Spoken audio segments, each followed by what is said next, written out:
station of Fox Sports. We are Baltimore. We are Florida.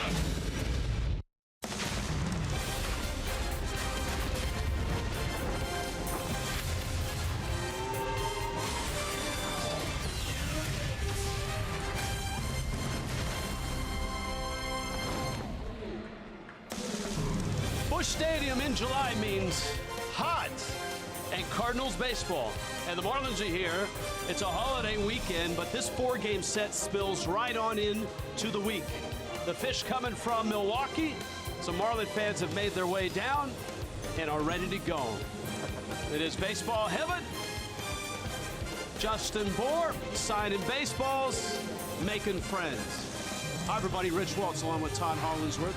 Cardinals are playing better. The Marlins are coming off a win yesterday against the Milwaukee Brewers. And All-Star is the topic that is dominating baseball. Let's start with the Marlins, and let's start with Marcell Ozuna, because for Ozuna, his second straight start, he's voted in, and that's a rarity for a Marlin player. Well, fantastic day yesterday, if you want. I mean, on the day where you're going to make the announcement, you ask everybody to wait till the very end of the day. Marcell Ozuna goes out, has a fantastic ball game yesterday. Look at the numbers: 316, 22 home runs, 59 RBIs. He's been good in just about every phase. There have been those few moments here and there, but the one word that stands out for me: consistency.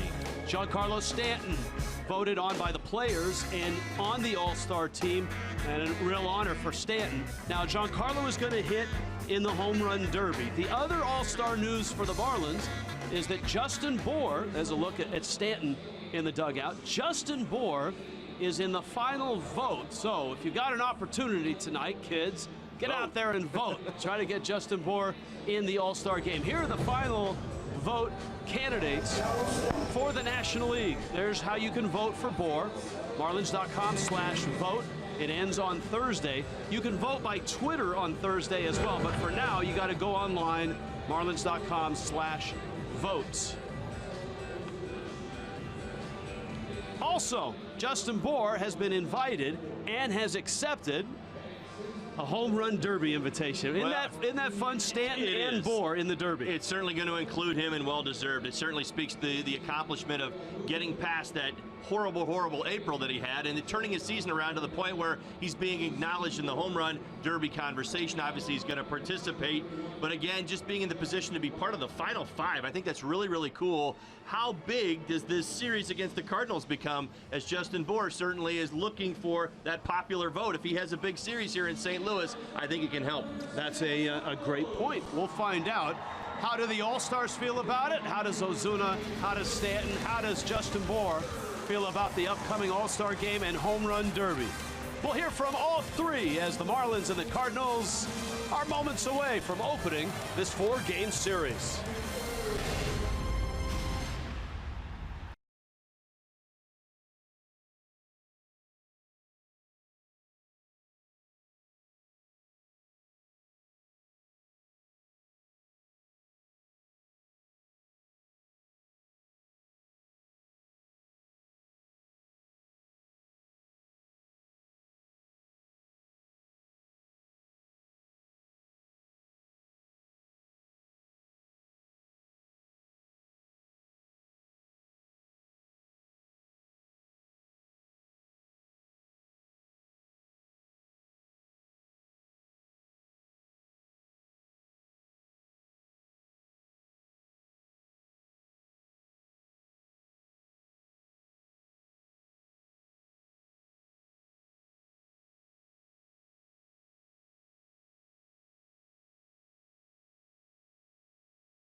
Deals on the Jeep lineup at the Jeep Spring Clearance Events by the Florida Department of Transportation. Drive sober or get pulled over.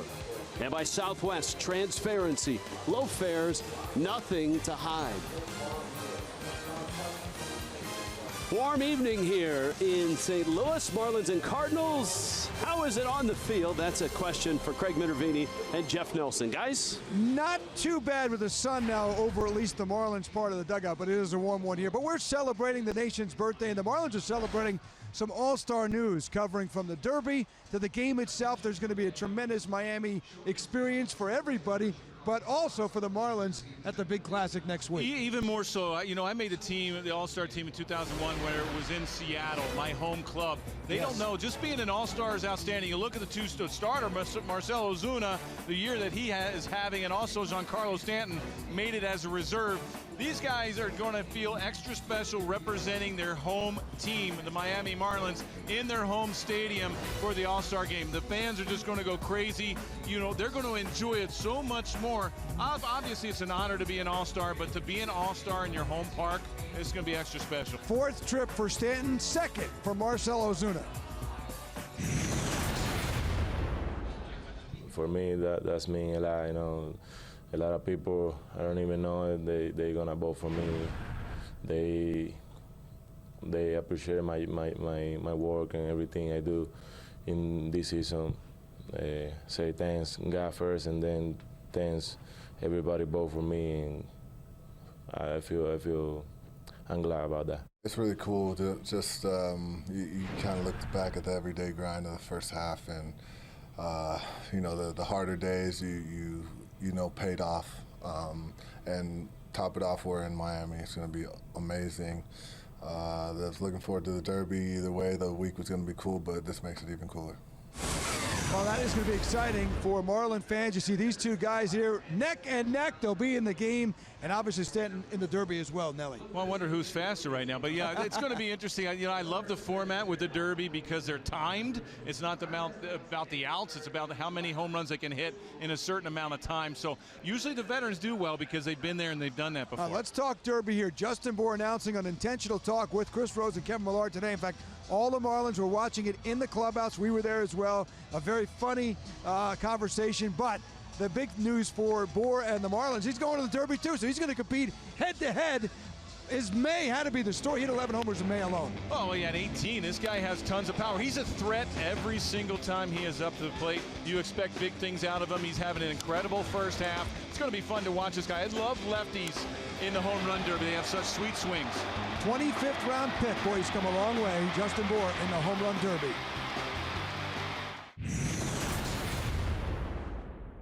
It is very cool to be recognized, for my work. Nothing in this game or, baseball in general has come easy to me. I never really was really just given anything, so I had to work extra hard for everything that I've gotten. So to be able to have a sort of a stamp of approval from MLB that my talents are appreciated, it's a pretty cool feeling. So hopefully go out there and represent the Marlins and Major League Baseball well. And all the guys at BP today wearing this T-shirt, Vote Bour, pound Vote Bour. Of course, Marlins.com/vote to get him in because he'll be in the Derby. We know that. But you'd like to see him in the game on Tuesday as well. He's one of the final five. And you don't have long, fans. You got it until Thursday at 4 o'clock. Make sure you get him in. He deserves it. Had him an incredible first half. All right, we've got baseball coming up here. 4-game series in St. Louis over this holiday week. And it's always fun from baseball heaven. Big crowd. They're one of the nice crowds in all of baseball. Supportive. They love their Redbirds. See if the Marlins put a dent in St. Louis. Starting next on Fox Sports Florida.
The Heartland here in Missouri, Busch Stadium.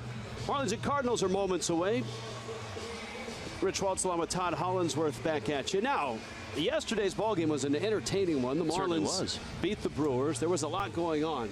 Miami had a slew of base runners throughout the ballgame, won the game 10-3, but a lot of the focus was on pine tar and the amount of pine tar. Let's go back, shall we? It started with Jonathan Villar. Apparently Martin Prado spotted this. He suggested to Joe West they check the bat. And Villar had pine tar all the way up his bat, all the way onto the barrel of the bat. And so Hunter Wendelstedt said, let's get you a new one. Then when Marcell Ozuna came to the plate, they took away his bat. The bat boy brought the other bat, and Wendelstedt said, that's the same one. Get that out of here. And so now, look at Mattingly's. Don Mattingly's been in it. So the bat he gets is Giancarlo's, and he hits a 455-foot home run. Well, we shouldn't be surprised. I don't think it matters whether he's got Stanton's bat, Ichiro's bat, his bat, another bat. Probably could grab a bat from the Brewers and would have hit a home run right there. He's been locked in like that all first half. Well, if you think about it, this year, Ozuna's homered with his bat. He's homered with Barry Bonds' bat. He's homered with Giancarlo Stanton's bat. And remember that 2 or 3 day window Did he hit a homer with Ichiro's bat? He decided to use Ichiro's bat. Look how small this bat looks in his hand. That's his regular bat on the left. It's like a little toy bat he's using. And you know what? It works. Well, I'll tell you, Marcell Ozuna is point A to point B with that swing, and it really doesn't matter what he's got in his hands as long as he's looking for his spot, looking for his pitch. You see how short and quick he is to the baseball. It's not defined by the type of bat he uses, and I think he proves that yesterday. I think Ichiro's comment was, anything I can do to help the team.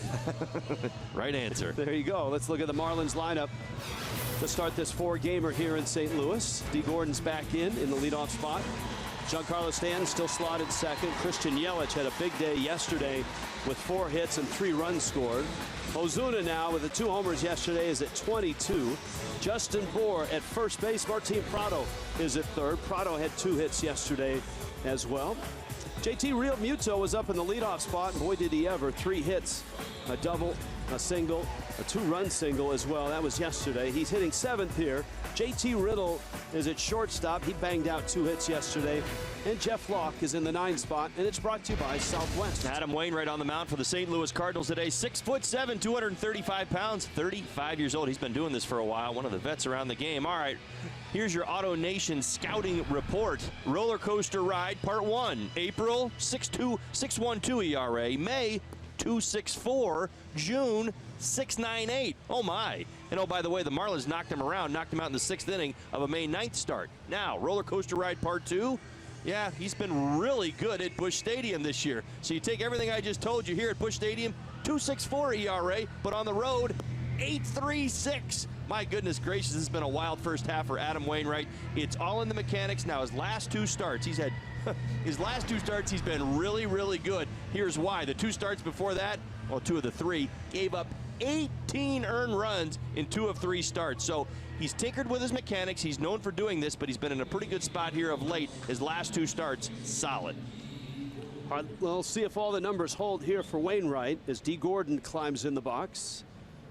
Cardinals swept the Marlins earlier this year in Miami. That was when the Marlins were really going bad. Ball club dropped 2 of 3 in Milwaukee, but the win yesterday has them arriving here at 36-44. Wainwright delivers, and a fastball for a strike. Gordon banged a ball off his ankle on Saturday and got yesterday off. He's probably mad at himself for missing the order. Took yesterday off, and the Marlins offense erupted. JT Realmuto, outstanding job out of the leadoff spot. Always fun to watch Yadier Molina operate behind the plate. Saw him put his right hand behind Gordon, asking for that breaking ball in on the back foot, and that one comes in as well. No swing. Molina has asked for 2 appeals, and he has been unsuccessful in both.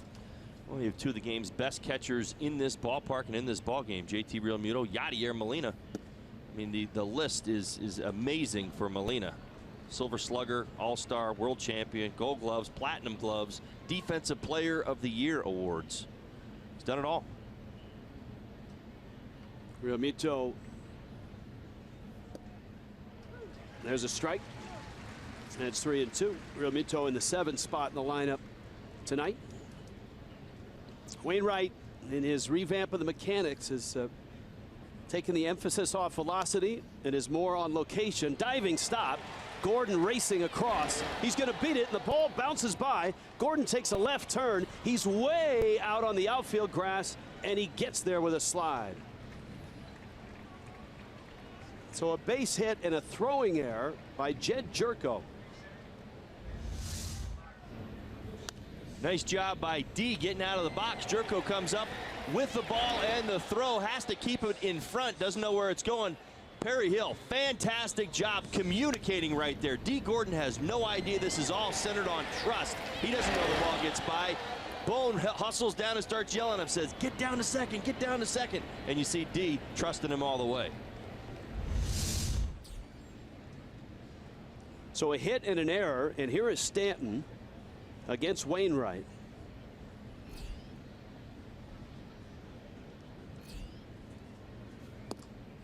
Adam Wainwright has had success against the Marlins, and he's had success against Stanton, who is 0 for 9 against this tall right-hander, 6'7", 5-2, and a low 2 Ernie in his career against the Fish.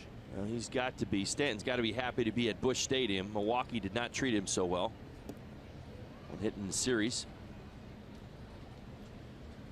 Stanton yesterday got that one hit. He was 1 for 5 and 1 for 12, and a career 170 hitter in Milwaukee.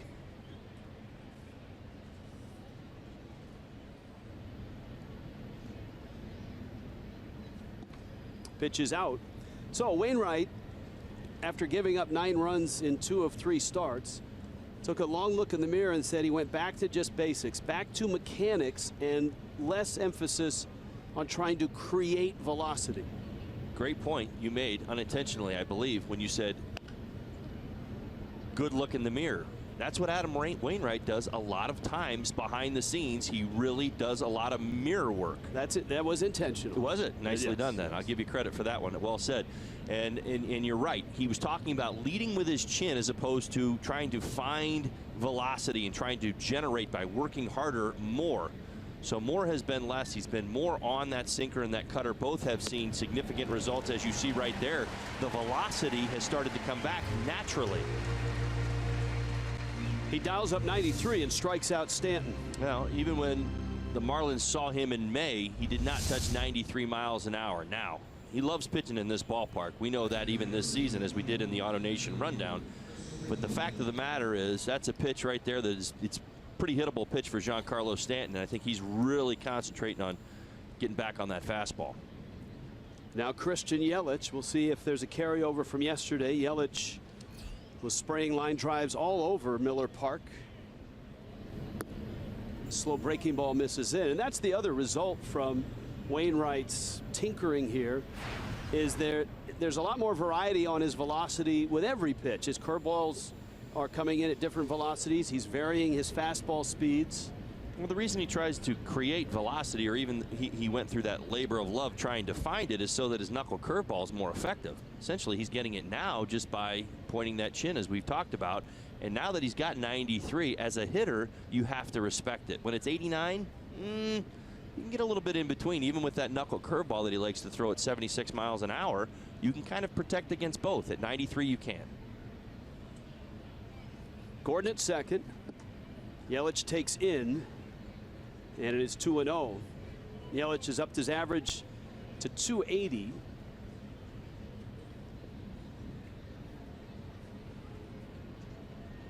On base sits at 361, and he's slugging at 396. Huge day yesterday. 5 for 11 on this road trip. And a little too much time. Wainwright's not a guy that gives up a lot of stolen bases. He's quick to the plate. He's a Gold Glover a couple times over. And so he shuts down the running game from the mound. Plus, he's got the backup of Yadier Molina if all else fails.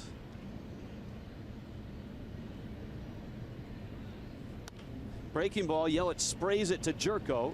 Fires across the diamond, low. There goes Gordon. The throw pops out of the glove of Paul DeJong. Gordon gets to third, but the Marlins are now looking at a 2-out spot.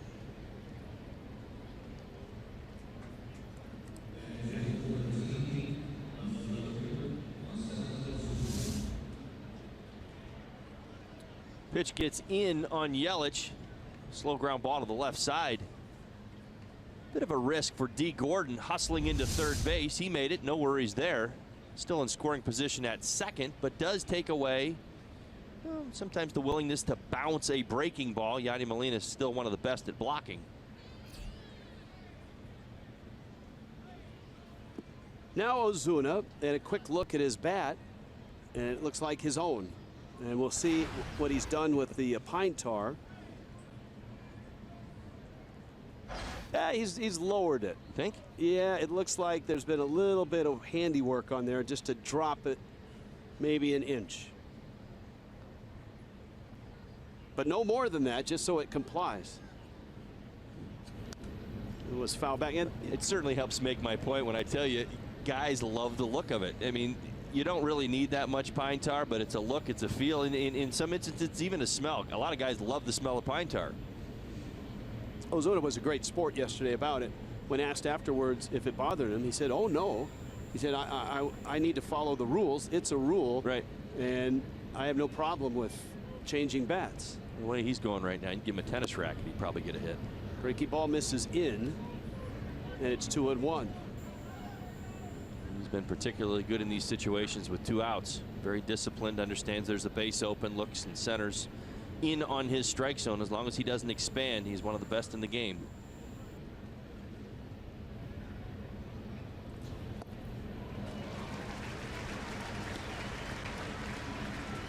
Slow breaking ball for strike 2 from Wainwright.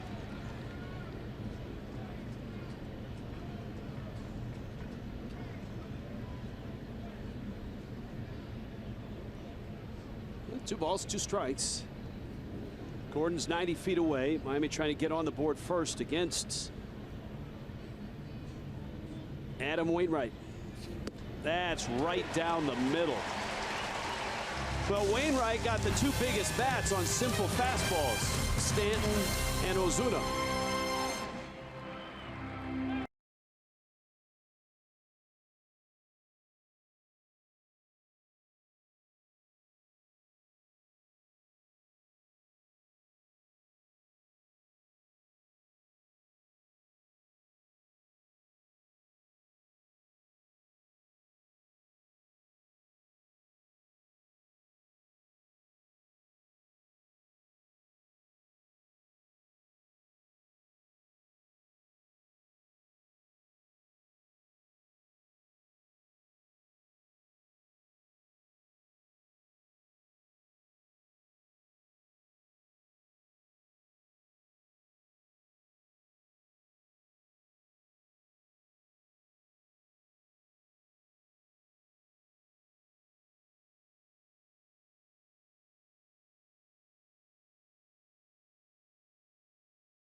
The sun still splashed on the outfield from left all the way through right. Southwest brings you St. Louis's lineup. Matt Carpenter hitting homers, but struggling for average. Tommy Pham getting a start in center field. He's having a nice year. Stephen Piscotty's in right. Jed Jerko, plenty of power. 12 homers, 15 doubles.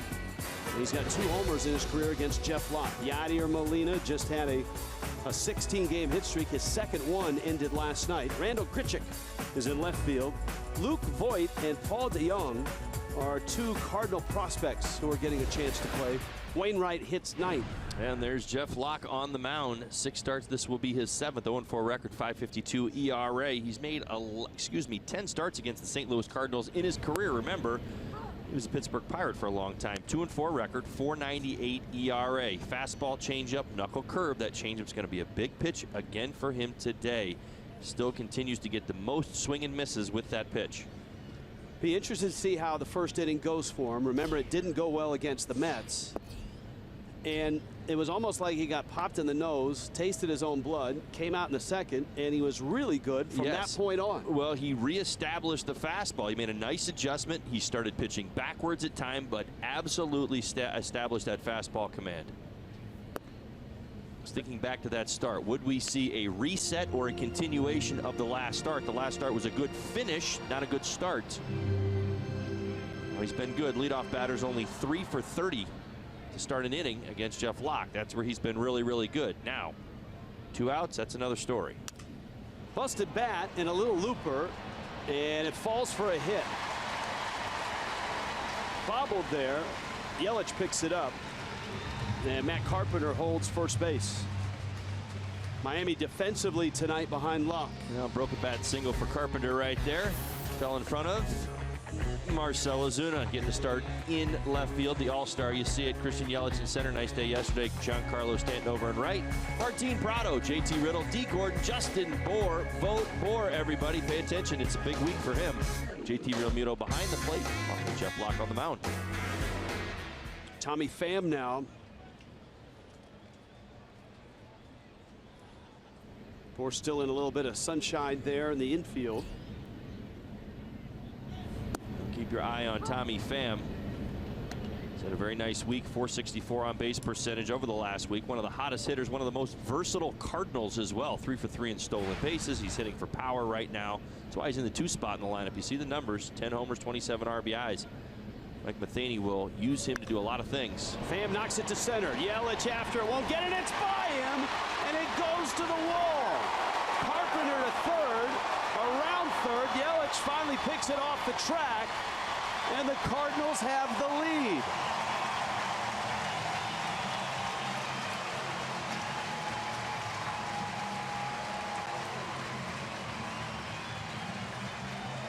And Tommy Pham resides at third base. 2 batters into the ball game. The St. Louis Cardinals are in the driver's seat already, 1-0. Solid swing, little tailing action on the ball off the bat. You see Pham hustling all the way. Christian Yelich sold out for the catch, unable to come up with it. First triple. Here is Piscotty. And Piscotty knocks it into center, or into right. Let's go back into center field with Yelich on the replay. You have to remember, we have a pretty good view back here of the ball off the bat. It had some tailing action away from Christian Yelich. You say, what does that mean? Well, not only is it getting out there with some velocity, exit velocity, but it's moving away from Christian Yelich, unable to cut across and keep it in front. Cost him a few extra bases. Piscotty takes a strike. For some of the Cardinals who aren't hitting well, they still have outstanding on base percentage. Carpenter at 370, Pham 373, Piscotty 365. Into right field, that's a hit. Single, triple, single to open the ball game for the Cardinals. Well, and the one thing that's really played into the St. Louis Cardinals playing better baseball over their last 6 ball games, 6-2, is the fact that they've been doing fundamental things better. This has been a great example this entire inning. Carpenter going the other way. Yeah, it was a broken bat hit. Pham at center field. Piscotty going the other way. That's what he's thinking. He stays inside the baseball, picks up the RBI along with it. But again, it was all about the approach, and that's the one thing that we talked to a few people with the Cardinals. They were telling us they've been playing better fundamental baseball. And it shows up in their record, even though they're under 500. Here is Jerko, Cardinal third baseman. St. Louis just came off of last night losing to the Nationals but they took 2 of 3 from Washington and took 2 of 3 on the road at Arizona. Both pretty good teams. Yep. And so that's an indication that St. Louis is starting to straighten it out a bit. Jerko, the one guy that Jeff Locke has had some trouble with throughout his career, 5 for 11 with 2 home runs against him. 30 home runs last season. Jerko has a dozen this year.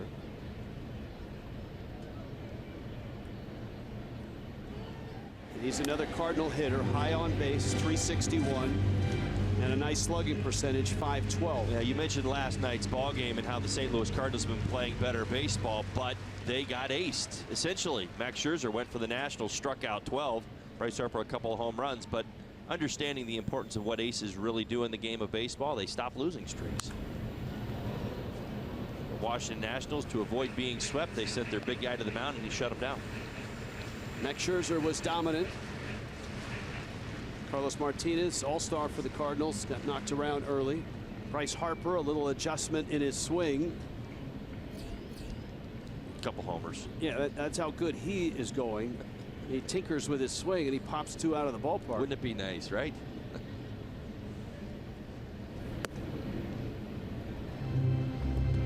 The only day game today was up in Milwaukee, and Baltimore found out just how good Milwaukee is as the Brewers beat the Orioles 8-1.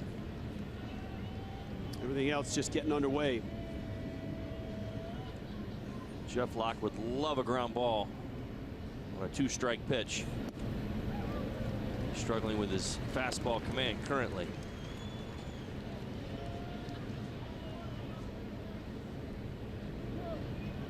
Two runs, 3 hits, 4th hitter at the plate, and it's 3-2. Scotty has 3 stolen bases.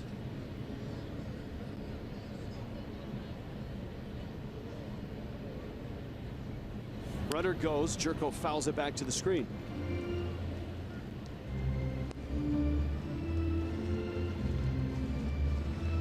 Traditionally, Miami's schedule has them in Milwaukee and in St. Louis right around the 4th of July. The arch in the backdrop, there's usually a huge festival, fireworks, boat shows, air show over the river, but they're still working on that area, that park down by the arch. Runner goes again. Fly ball right field. Stanton charging, and it falls for another hit.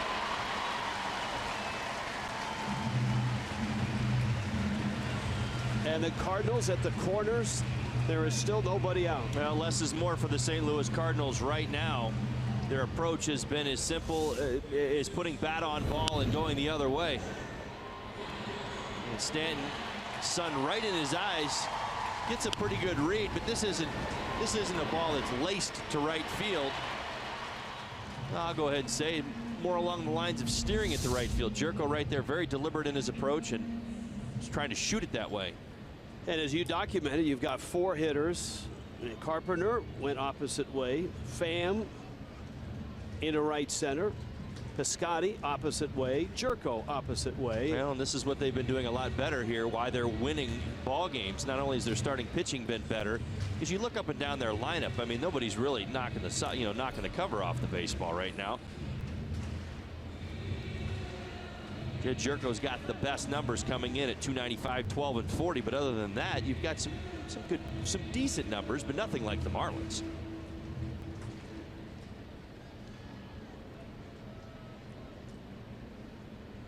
Now Molina, for whatever reason, Molina, who has seen a ton of Jeff Locke, has not hit him. 4 for 21. Well, my guess would be that changeup was working wonders. Jeff's at his best. He'll throw that fastball and changeup to the same lane, as I'll say, especially away. Yachty at times he'll go out there and get a fastball or two. Had a 16-game hitting streak stopped last night. He's had a couple of 16-game hit streaks. And it counts 2-0. Happy 4th of July weekend. I guess it still is the weekend, right? This is the longest weekend of the year. From Saturday, Sunday, now Monday, and then tomorrow on the 4th. Well, that's how if you were going to plan it out, this is the way you'd want it, right? You get a few extra days during the week and call it the weekend. I think teams around baseball were kind of intrigued on, hey, we could start a game at this time. We could start a game at that time. The Cardinals have 5 straight days with 5 different start times.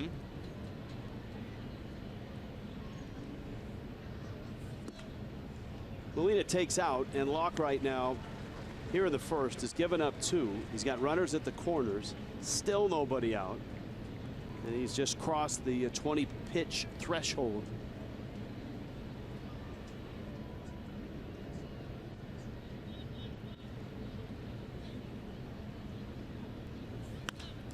Molina to center. Yelich is there. This will chase home the 3rd run.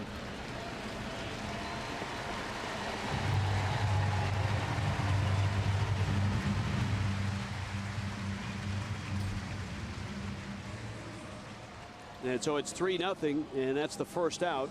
And here comes Randall Grichuk.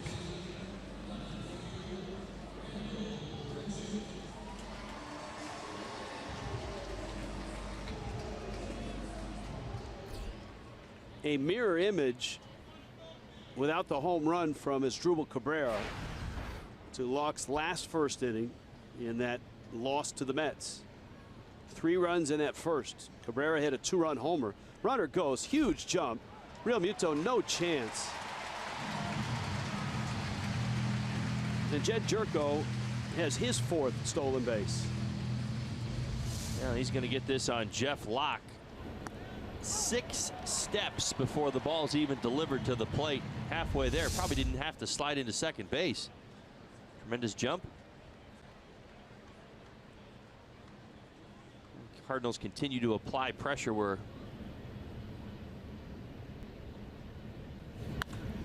ground ball, base hit left field. Late break by Jerko. And he arrives at 3rd, whether he's hurt or he just didn't have a great jump.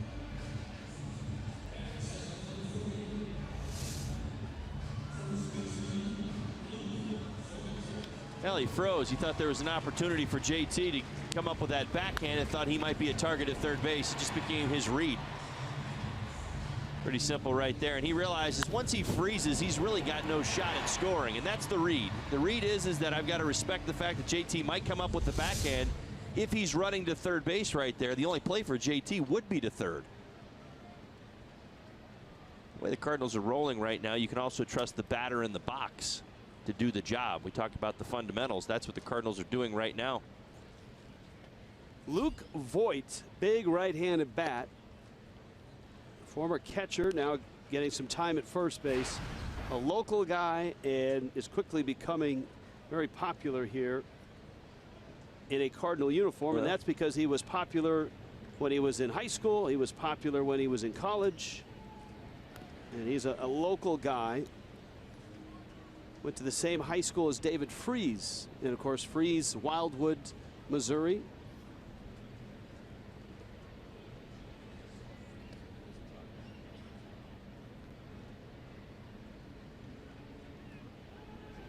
He's had to earn his way to the big leagues. This hasn't been, hey, let's promote the local kid.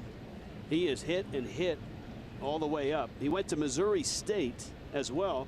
So people around here have followed this guy for the last 6-7 years. Well, he's 4 for 10. You know, it's a small sample size, but he's been productive. And oh, by the way, 3 of those hits have been as a pinch hitter. So he's 3 for 3 pinch hitting. His only full season above single A was last year in the Texas League. 297, 143 hits. That led the league. 19 homers. 6'3", 225.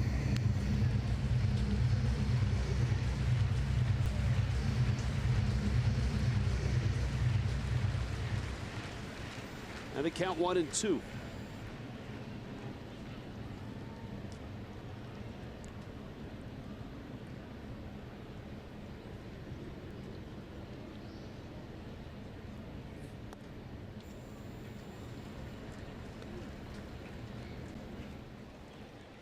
Big spot for Jeff Locke. Cardinals up 3-0 Adam Wainwright had a very successful first half here at Busch Stadium. Have to keep this close. Bouncer to third. Prado, long throw, makes it nicely. And the Cardinals pick up another run. And it's 4-0. Voit gets the RBI.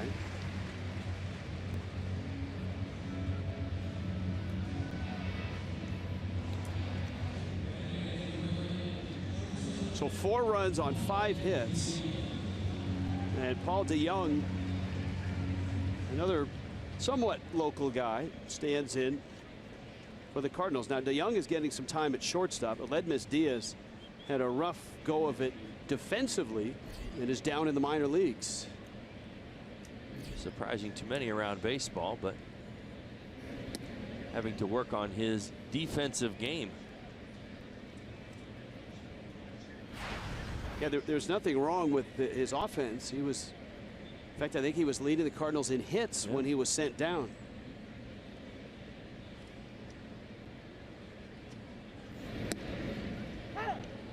Looked like the changeup at the bottom of the zone for a strike.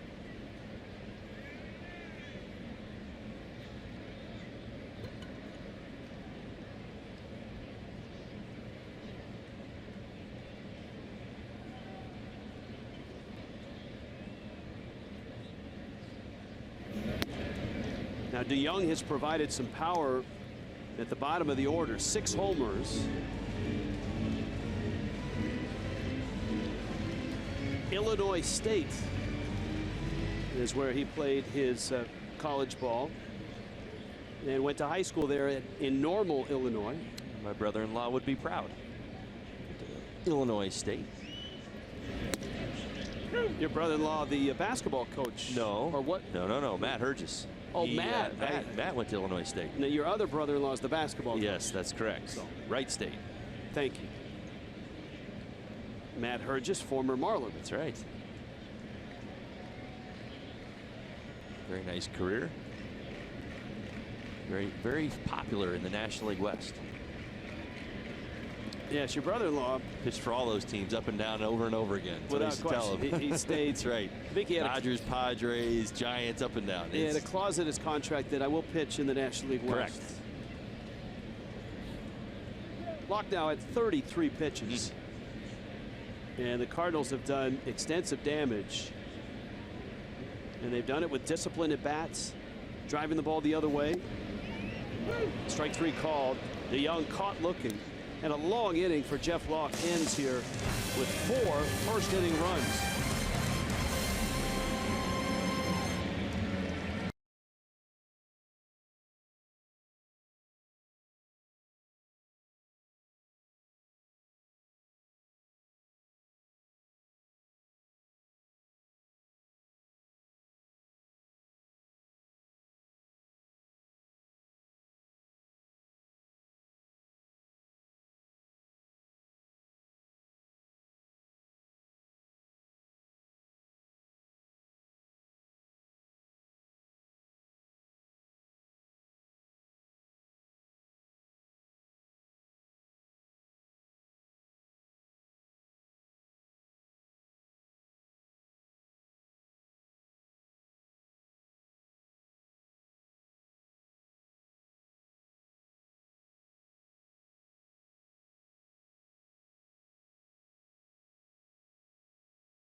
4-0 lead. The Marlins are sending both Marcell Ozuna and Giancarlo Stanton to the All-Star game this year, and now Justin Bour has the opportunity to go. He is one of 5 players in the National League who could go to the Midsummer Classic as the final reserve, but he needs your help if he is going to do it, so be sure to go to marlins.com/vote and show Justin Bour some love. But just a heads up, voting ends on Thursday at 4 p.m. Guys. And on Thursday, thank you, Jessica. Thursday is the Twitter portion of the vote, and as teams have done in the past, the American League and National League, sometimes guys will pair up, and it's great to hear that Bour's pair on that Twitter vote will be Logan Morrison. Another left-handed home run hitter. Yeah, so Lomo and Justin Bour will be together on the Twitter portion. Boys, Lomo had a fantastic first half. I was disappointed he wasn't named to the team. Kind of shocked. I really am. I think he deserves it. 22 home runs as well, I believe, right? Sound about right? Bour takes a strike.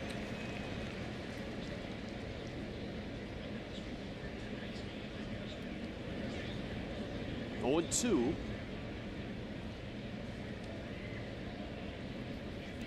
Bour 1 for 5 yesterday, an RBI double. He had 4 hits in the 3 games in Milwaukee. A couple doubles, 3 runs driven in. He's got a 12-game road hitting streak going. He's done most of lately his damage on the road. Of course, he came off the DL and hopped on the road. And it looked like a little cut fastball from Wainwright. Terrific pitch. Already 3 strikeouts, and this looks like certainly the Wainwright that looked in the mirror and fixed some things. Well, the stuff is there, and that's what you continue to see. Velocity, particularly on the cutter, 91 miles an hour on the 4-seam fastball, 93 miles an hour. Throw the sinker too. Been very good, and then the change of pace is the knuckle curveball at 76. Martin Prado, 7-game hit streak.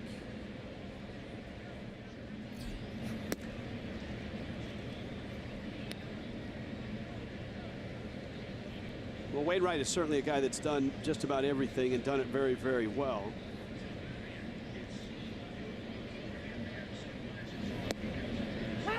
He hasn't won a Cy Young, but he's come close. He's had 4 top 3 Cy Young vote finishes. An All-Star 3 times, 2014 his last appearance. Been very, very good in the postseason, both out of the bullpen and in the rotation. A career ERA right at 3 in the postseason. Well, most agree. Carlos Martinez, you'd say he's at the top of the rotation. Part of that has been his development, his stuff. Everything's kind of come together. But as far as the man, whose rotation is this? It's been Adam Wainwright's for an awful long time. He's the captain of the rotation.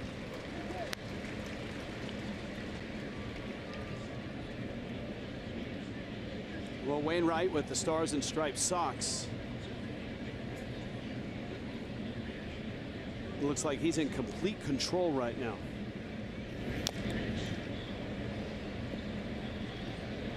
I don't believe he's wasted a pitch yet. There hasn't been one bad waste, if you will. Easy take for a hitter. Everything's been on the corner or just off. I know momentum in baseball can be a nebulous thing. There's a lot of gray area in it, but after D. Gordon reached and was at second base with no outs, Wainwright snatched some momentum, striking out Stanton and Ozuna to get out of that inning. Prado rolls it to second. Carpenter gets the out. 5 straight retired by Wainwright. Every Monday this season, special flash offer of the week is unveiled, giving fans the opportunity to save on tickets, merchandise, and much more. Visit marlins.com/offer for more details.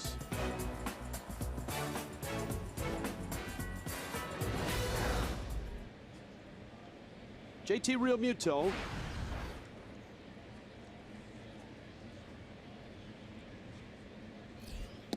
the Marlin players knew at the start of the game yesterday whether they had made the All-Star team or not. So for Realmuto, who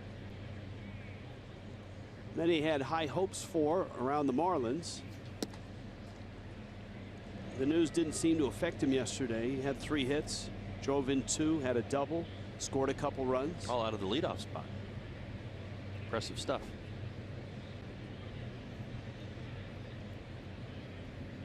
And I know on Marlins Live you talked about Yadier Molina and the legacy that he has and all the awards that he's won. But there's only 2 catchers on the team, which leaves the door open just a little bit. I believe he's still got a very good shot. That if there are position players that drop out because of injury or other circumstances, that Joe Maddon may add a player other than the position that's lost. And there's a candidate right there. He is a Joe Maddon type of ball player. You know what I mean by when I'm saying that. That's not on Don Mattingly. I don't want anybody to misunderstand what I'm saying. He's an incredible athlete. This is what it comes down to. Joe loves the versatility. Now, JT, he's been catching. Base hit up the middle. Nice swing right there. First hit of the ball game. Excuse me, second hit of the ball game for the Marlins. For JT, I mean, he fits. He could pinch hit. He could pinch run. He could do a lot of different things if he's coming on in that capacity. So I'm still holding out hope as Joe Maddon and the group kind of round out that roster. And he's got an opportunity to get on there. He just does so many things well. Yeah, this coming week is the week of guys being added to the team. And for pitchers that have been selected that might not be able to throw or may want the 4 days off, a position player that asks out or has a nagging injury that the 4 days will do a world of good for. And so there are some players, some may be on that final vote roster as well, that get the call to join the All-Stars in Miami. Here's Riddle.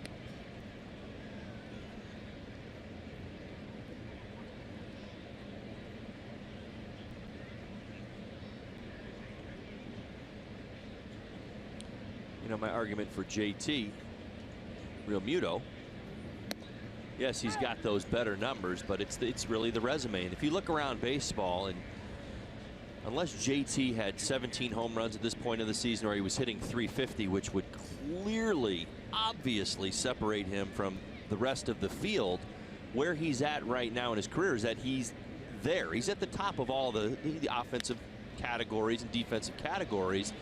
But he needs that separator. Like, what would somebody out in California say? Okay, well, why would I vote for JT Realmuto over Yadier Molina? Yadi's got the Gold Gloves, the Platinum Gloves, the Defensive Player of the Year awards, 2 World Championships, and his numbers are better, but they're better, slightly better. They're not crazy better. So that's kind of what he either needs to do for himself, is create that gap, or continue to play at the level he's been playing at.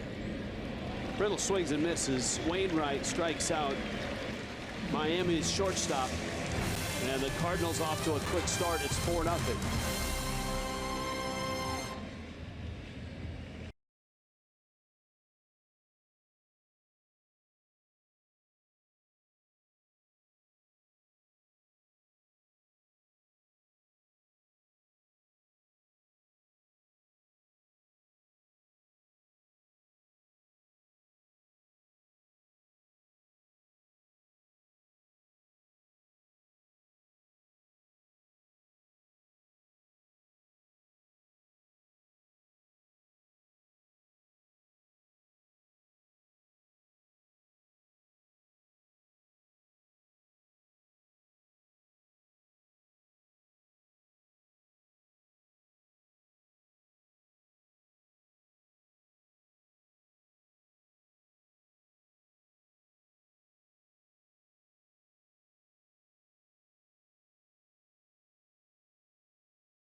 It may not be reproduced or retransmitted in any form, and the accounts and the descriptions of this game may not be disseminated without the express written consent of the Miami Marlins. Marlin fans in the Midwest right now a little disconsolate with the start. 4-0 Cardinals. And we'll see if Jeff Locke can follow the script from his last start, where he gave up 3 runs in that first, and that was it. He pitched till 2 outs in the 6th. He's going to have to face a guy that has hit him quite well, believe it or not. Adam Wainwright. This is the best pitcher for Wainwright in his career in terms of success. He is 5 for 11 against Locke with 2 doubles and 5 runs driven in. Wainwright, Carpenter, Pham for St. Louis.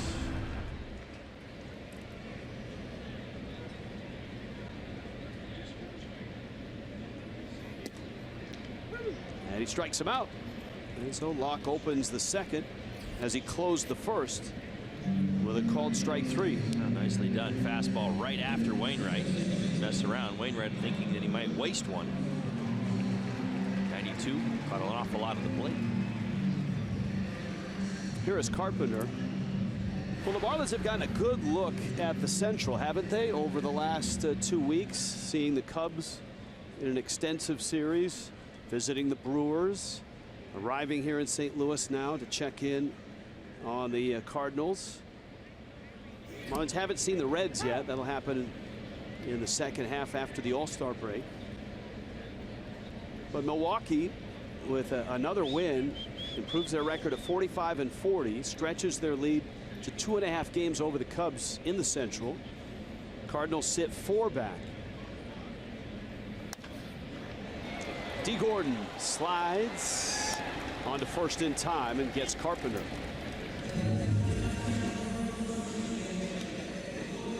And I have to say, having watched Milwaukee over the weekend, they have a roster filled with guys who I want to say reclamation projects, but guys that were from other organizations that didn't quite burst on the scene, that are all collectively having terrific years. Well, their bullpen has got some tremendous arms. I'll say this offensively.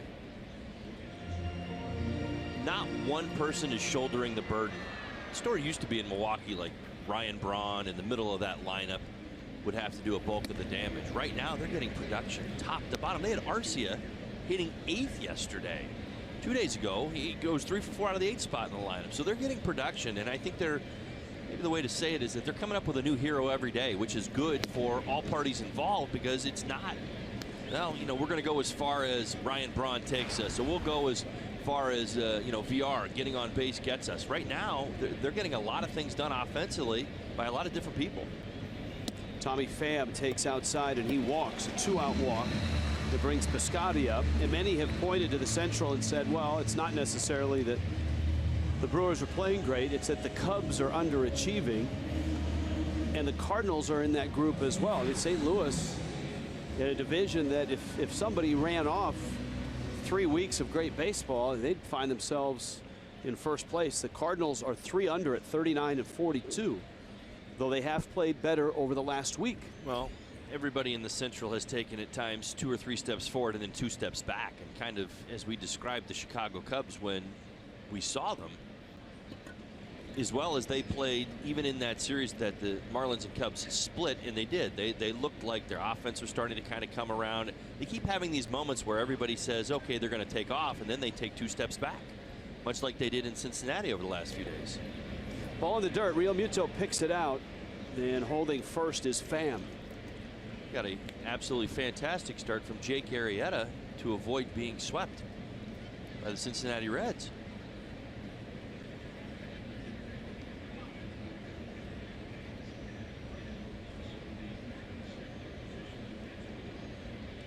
Night is approaching in the heartland under the arch in St. Louis. Ground ball, Prado on over to second base. Gordon is there. Pham is forced And Locke, a scoreless second.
And Cardinals.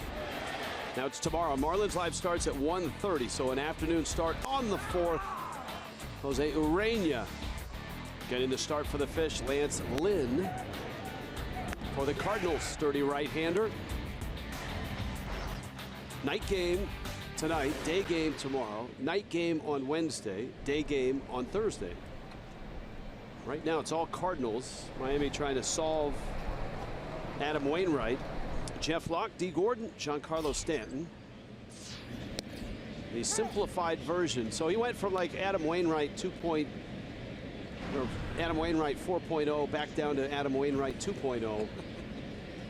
And just worried about location, and you know, you talked about the chin, right, getting that pointed right towards the target.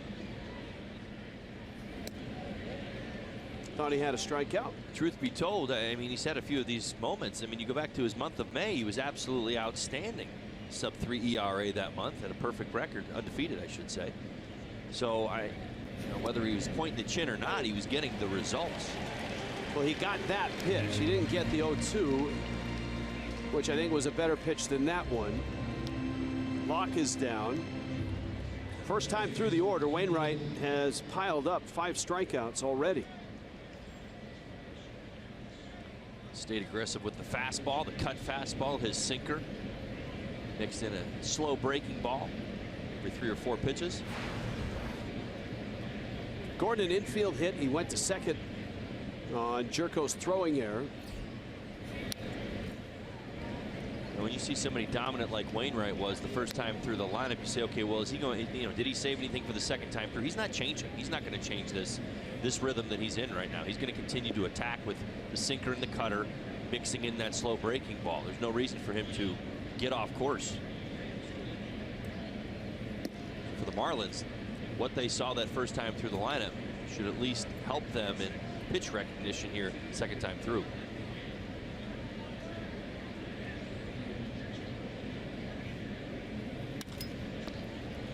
Liner to left. Grichuk is there.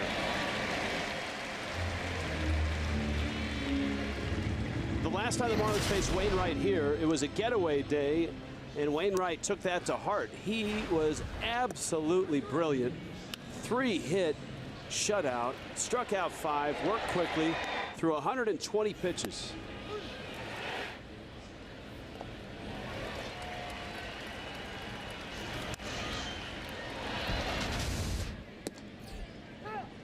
And here is Stanton. Stanton swung through a fastball for strike 3 back in the first.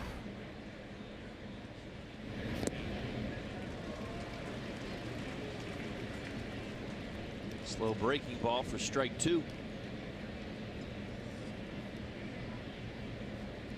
Stanton has hit a dry spell. Takes down low.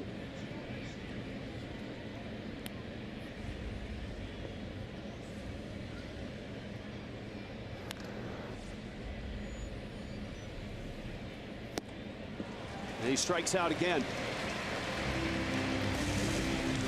6 strikeouts for Adam Wainwright. Right now shutting out Miami.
Toyota, Mike Matheny, fastest to 500 in Cardinals history. And the former Gold Glove catcher, he won 4 of them, 3 here in St. Louis. He's in his 6th year. And look at the wins in his first 500 games. I think you set the bar very high. I think even people here in St. Louis, a lot of times, in the Midwest, a lot of years lately, a lot of people take for granted what he's accomplished. I think you've set the bar way up here for him. 4 postseasons, the 13 World Series. Lost to Boston there. NLCS in 12 and 14. But no postseason last year. Of course, that was the year of the Cubs, 86 and 76. Rotation issues last year. Didn't win at home, which is a rarity. Jerko fouls a pitch off. Jed Jerko, Yadier Molina, Randall Grichuk in the bottom of the 3rd in a 4-0 lead for St. Louis. Jerko singled in the first. A lot of hits, 5 of them. The first 6 hitters had 5 hits. And that's how the Cardinals marched across 4 runs.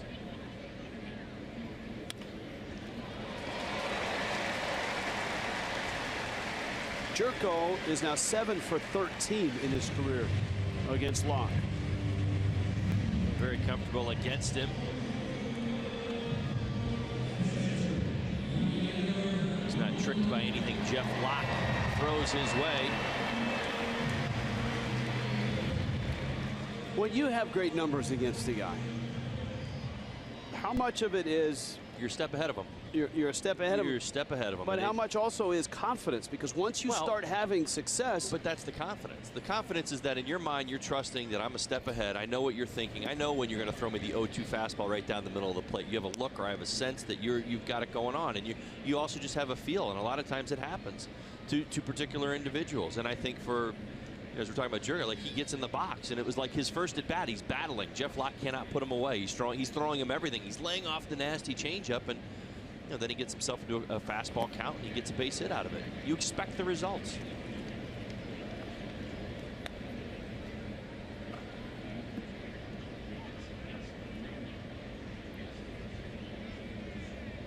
And remember that first, with a lot of the damage done, Jerko stole second by a great margin. Locke more of a slide step there. It's 2-1.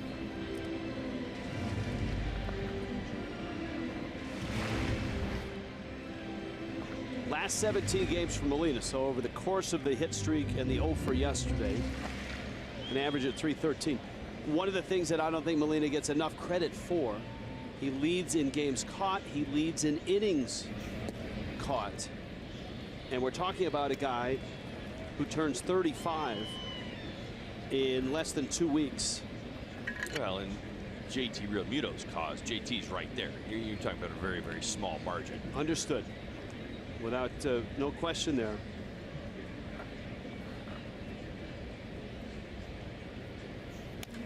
Molina by Prado in the left. I'm sure Prado was thinking double play. Hot smash at his feet. Now it's first and second. Solid contact off the bat.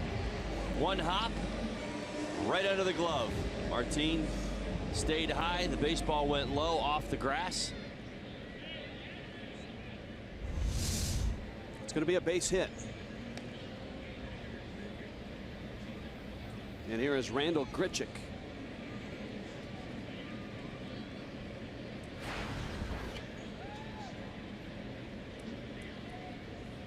What do you make of the season that Grichuk is having? I don't think, you know, this is 2 seasons in a row now. They've sent him back to the minor leagues, and he continues to show the same patterns offensively, that this is who he is. Lots of strikeouts, lots of power in flashes, and lots of RBIs. He's not a bad RBI guy. In fact, since he's been back, he's driven in 8 runs. I think he's got a couple home runs as well. But it is what he does. Now, part of the problem is that the batting average is down once again. The on-base percentage is down, and I'm not sure there's enough consistency. I think that's what the Cardinals certainly would like from him. Shallow right, Stanton got the glasses on. He's still in the sunshine out there in right field. Grichuk is out number 1.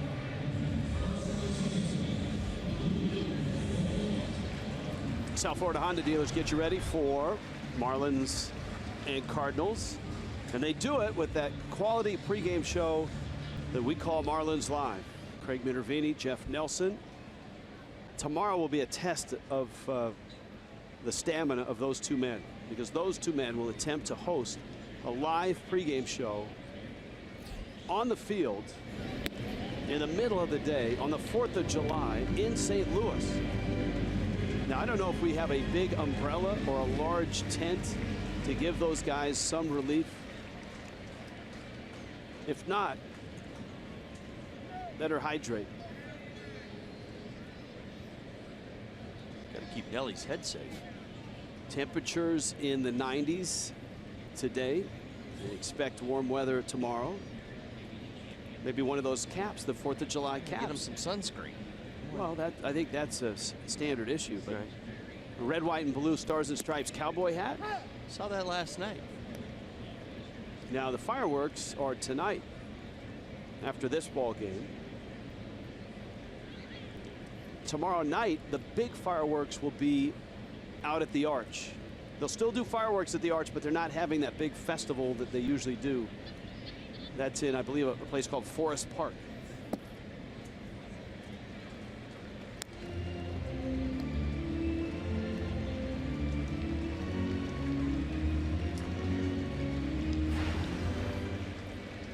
Luke Voigt knocked in a run with a ground ball out, still looking for his first major league homer. He hit a bunch of them in the minor leagues.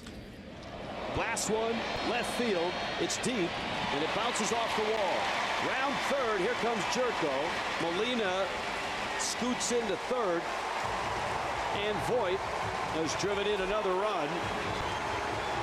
His 3rd major league double. And they love him here. They have since he was a high school player nearby.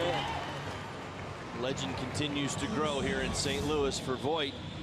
Front foot down, fastball, gets the arms extended. On the inside part of the plate right here. Locke challenged him, 90, 91 miles an hour. He's able to pull those hands through off the wall, almost hit his first big league home run. Now, yesterday we were remarking how rare it is to see the front foot be a swinging gate. A swinging gate. He's got one of those. It's rare. You can have it. You can have it. It's all about timing, as long as you're on time. And the evidence so far, I mean, coming into the ball game is 4 for 10, now 5 for 12. Intentional walk for the 8-hitter. Watch the front foot. Take us through this. Well, it's as simple as this. He's got it. As soon as he picks it up and starts to bring it back, it's that swinging gait that we talk about. Now the pitch is on its way, but you see how the foot is down. Now, if that foot is still suspended, he has no chance at getting to that pitch, because doesn't matter who you are. Kids at home, listen up. You can't swing a baseball bat unless both feet are on the ground. Simple. So everybody's got a little bit of a stride. Some guys try to eliminate it altogether, but whatever it is you're going to do with your front foot, it has to be done before you swing that bat. All right, this may be the defining moment if Locke is going to last longer than 3 or 4 innings here. Bags are loaded. It's 5-0 right now. There's 1 out, and he's facing a guy that has hurt him in his career, and that's the pitcher, Adam Wainwright.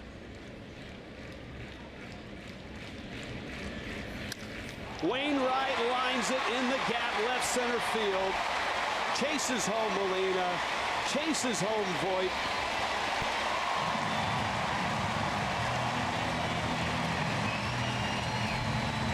And the Cardinals have busted it wide open. It's 7-0.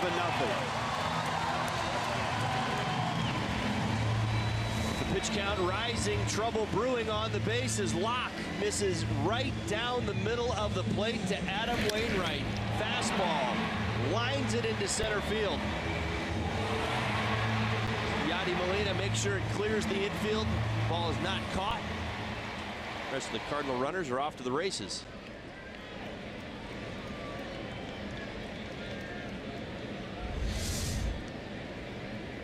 Six for 13 against Jeff Locke now in his career. Miami's bullpen hasn't budged. And here is Carpenter. And if you're Don Mattingly, how many 3- and 4-inning starts can you absorb as a manager? It for the Marlins has been an epidemic. Tom Kohler, an inning and 2/3 on Saturday. You go back to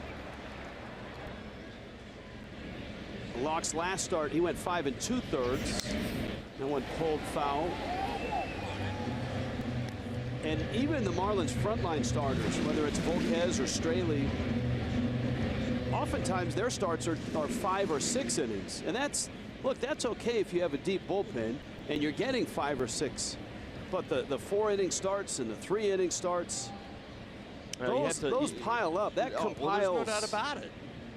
Bottom line, you've got to continue to protect the bullpen under all circumstances, and you see what's going on even here. That's why there's no bullpen activity. You see a few guys down there stretching and getting, a little bit loose, but nobody's throwing a baseball. Bottom line is this: you've got to survive the start in some way.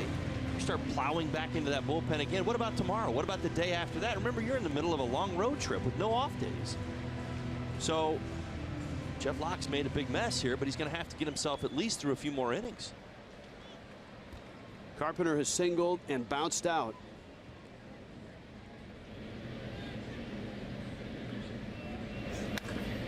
Carpenter center field deep. Yelich back at the track. Squares it up, makes the catch, tagging and scoring is DeYoung. And the Cardinals have hung an 8 spot on the Marlins already tonight.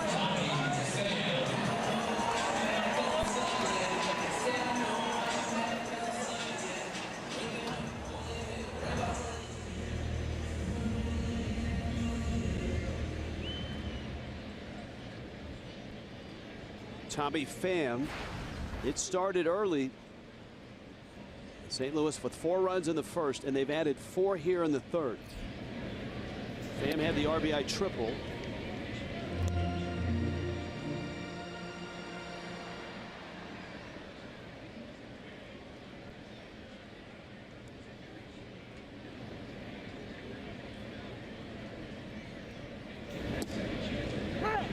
Change up by Locke. Down at the knees. See, now some kids bring their tablet and are doing other things. I salute that guy who's looks like he's watching the game. He's either streaming it live or he's about to take a picture, or he's pirating it. We did read the disclaimer, but apparently he didn't hear it. So have at it. Knock yourself out. Disseminate all you want. It's 4th of July weekend. I know. I think Take it easy. I think there should be a moratorium over the 4th of July weekend. Right. Anyone that wants to pirate or have at it, illegally disseminate, distribute, go for it. In fact, add your own commentary. Maybe type in your own graphics. We won't tell Terry. No, we won't tell Terry. Not at all. He'd get angry. Terry, our disclaimer guy. Fastball. And it misses. The count's 3-2.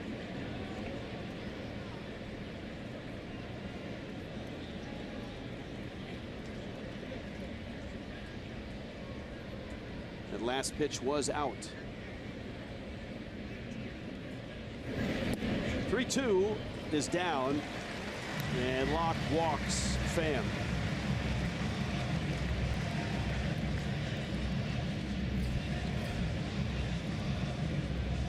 "34 pitches in the first, 27 here."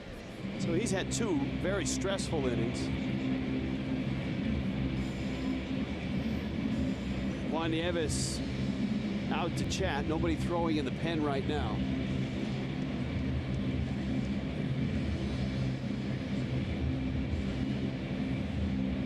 And here comes Stephen Piscotty. He has an RBI hit. Well, the other thing you have to consider, Rich, is that tomorrow is a 1 o'clock start. It's another, you have a day game. I mean, you don't even have the traditional 24 hours in between both games. So I mean, this is kind of a quick turnaround. And with that being considered, you're only in the 3rd inning of this ball game. So you're looking at, you go to the bullpen now, you're burning at least 1 guy for tomorrow, potentially 2 guys for tomorrow, maybe even 3 guys for tomorrow, depending on how it goes. So now you're short tomorrow.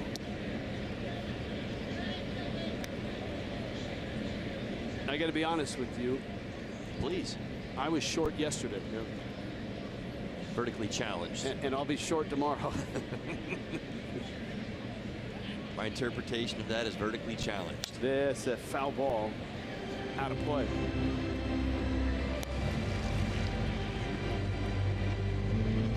As I found out when I had my last physical, apparently I'm getting shorter. It happens. When you get older. It happens. Used to be 6'2". They told me I'm 6'1.5" now. I said, wait a minute.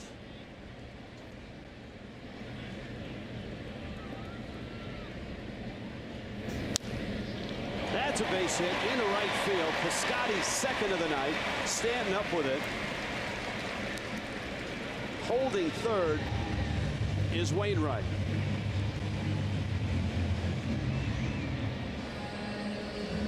And the Cardinals have batted around here in the 3rd inning. Bags are loaded again.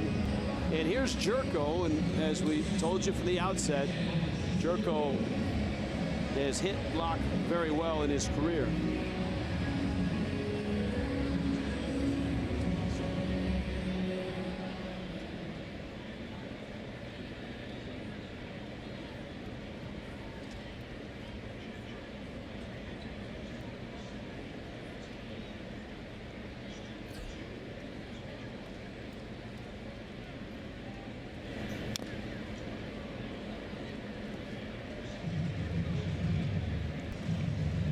It's too early to think about this. But if the game, as out of hand as it is, if it gets any more out of hand, in the later innings, you might see a position player pitch. Because of what you pointed out, there's no off days for the Marlins until Monday of the All-Star break. Right. And they've just grinded through a bunch of games without an off day as well. You start having to manage your other games, because you're playing to win. I mean, you certainly don't want to feel like you're limping into tomorrow's start or Wednesday's or Thursday's ball game based on, the position that you're currently in. Yeah, those are all very real possibilities. Jerko is 2 for 2, including a hit in this inning already. And it's 2-1.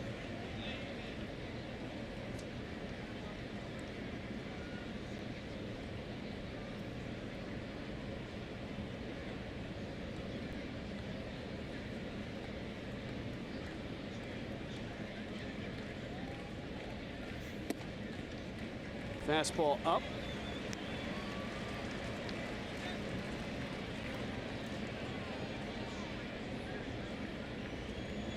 Well, that one right on the perimeter of the strike zone.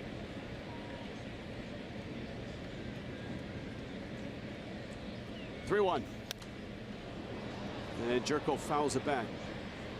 Jed Jerko, the pride of Morgantown, West Virginia.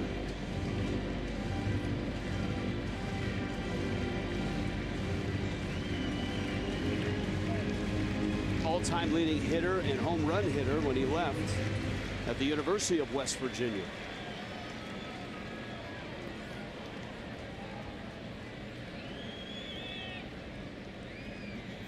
(3-2), and he misses.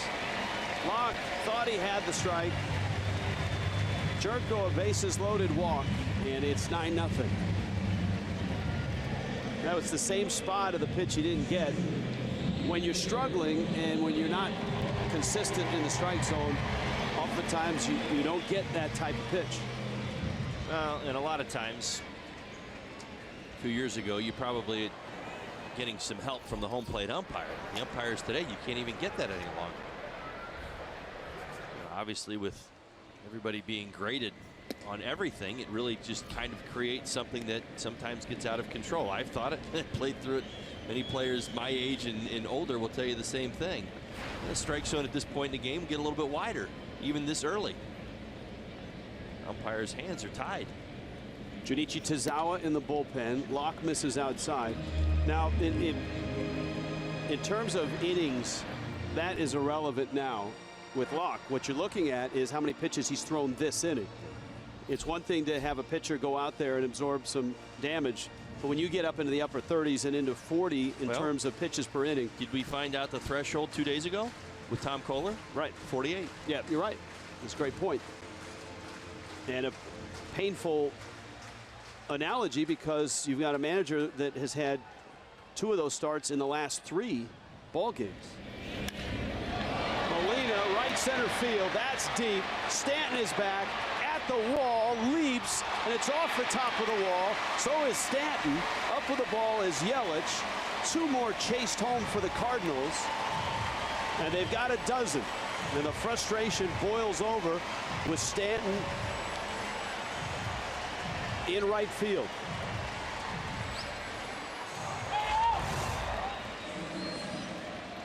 Yachty stays back so many times. Loves to go the other way with runners in scoring position. Barrels it up. Drives it the other way. Stanton all the way to the wall. He could get one more step across. He might have had a better try at that. Fortunately, that's all he could get.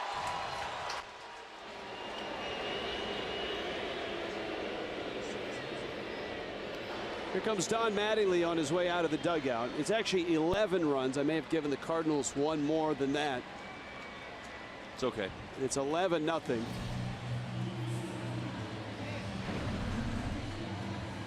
And he'll make a pitching change. This is a Florida lottery call to the bullpen.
must be 18 or older to play responsibly.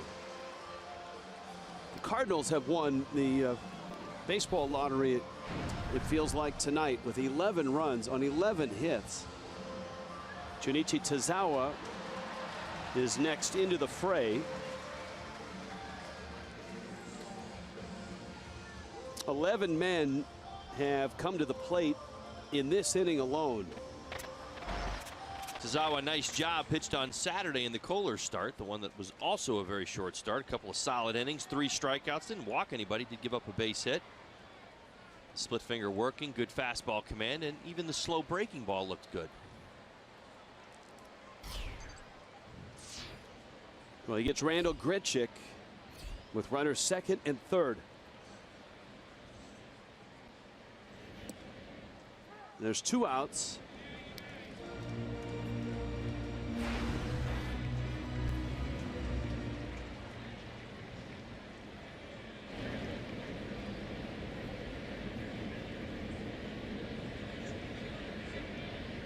Seven runs here in the third. And if you think these Cardinal fans are going to try to beat the traffic home, there's plenty of Budweiser here at Busch Stadium. It's staying for the fireworks. It's plenty cold. Fireworks are coming up. And I'll bet the scene at the brew house over at Ballpark Village is wild as well. There it is, ladies and gentlemen. Our first look at Ballpark Village. The Ballpark Village cam. That's the cavernous beer hall with the giant screen that is popular not only for home games but for road games. And they actually have giveaways for road games. So they'll have a bobblehead or a shirt or something for road games. Fill that place up and have a great time. Open for business all the time. Grichuk lines it to deep center. Yelich runs it down. It's 11-0 St. Louis.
Cardinals are cruising. That includes Adam Wainwright. Now, look, we know that Wainwright can pitch, but apparently he can sing, too. The Cardinals have their very own version of carpool karaoke. Adam Wainwright will go and pick up a teammate, take him for a ride, and they will pick out one of their favorite songs to belt out. Now, he did this recently with Dexter Fowler, and the two of them decided to sing along to Boys to Men. Now, guys, I will give those two credit. Boys to Men, those are not easy notes to hit. Always fun to see the lighter side of players. That is, you're right. That and a tip of the cap to him. Christian Yelich, Marcell Ozuna, Justin Bour. Adam Wainwright, as spectacular as the offense has been tonight, Wainwright has pretty much matched him. 3 shutout innings, 6 strikeouts.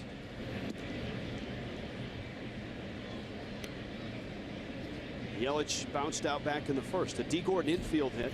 JT Realmuto with a ground ball into center field, and that's it.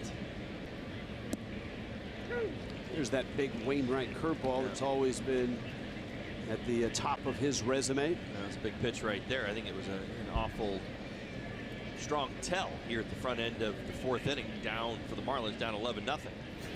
He's going to continue to throw his breaking ball. He's going to continue to throw around the strike zone.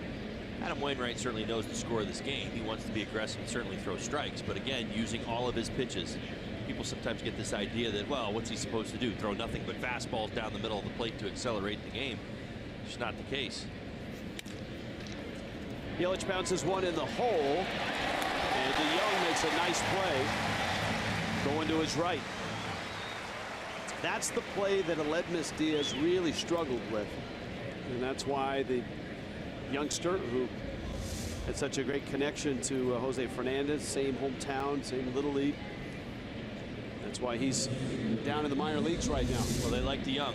Certainly versatility. He's been good offensively as well. Stayed in rhythm on that backhand. Strong throw across the diamond. Showed it all off right there. Here's Marcell Ozuna.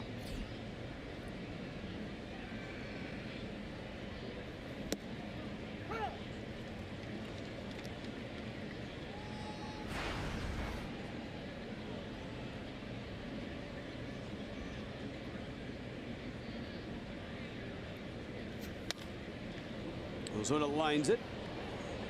It's a foul ball. One of the things I'm always intrigued by here in St. Louis is the grounds crew and the way they cut the outfield grass, because they have the arch cut into the grass. Beautiful. And it's perfect. How do we know it's perfect? It's right up there. Right. Compare the two. Now, look, I mean, when you're on the mower, you're eyeballing it.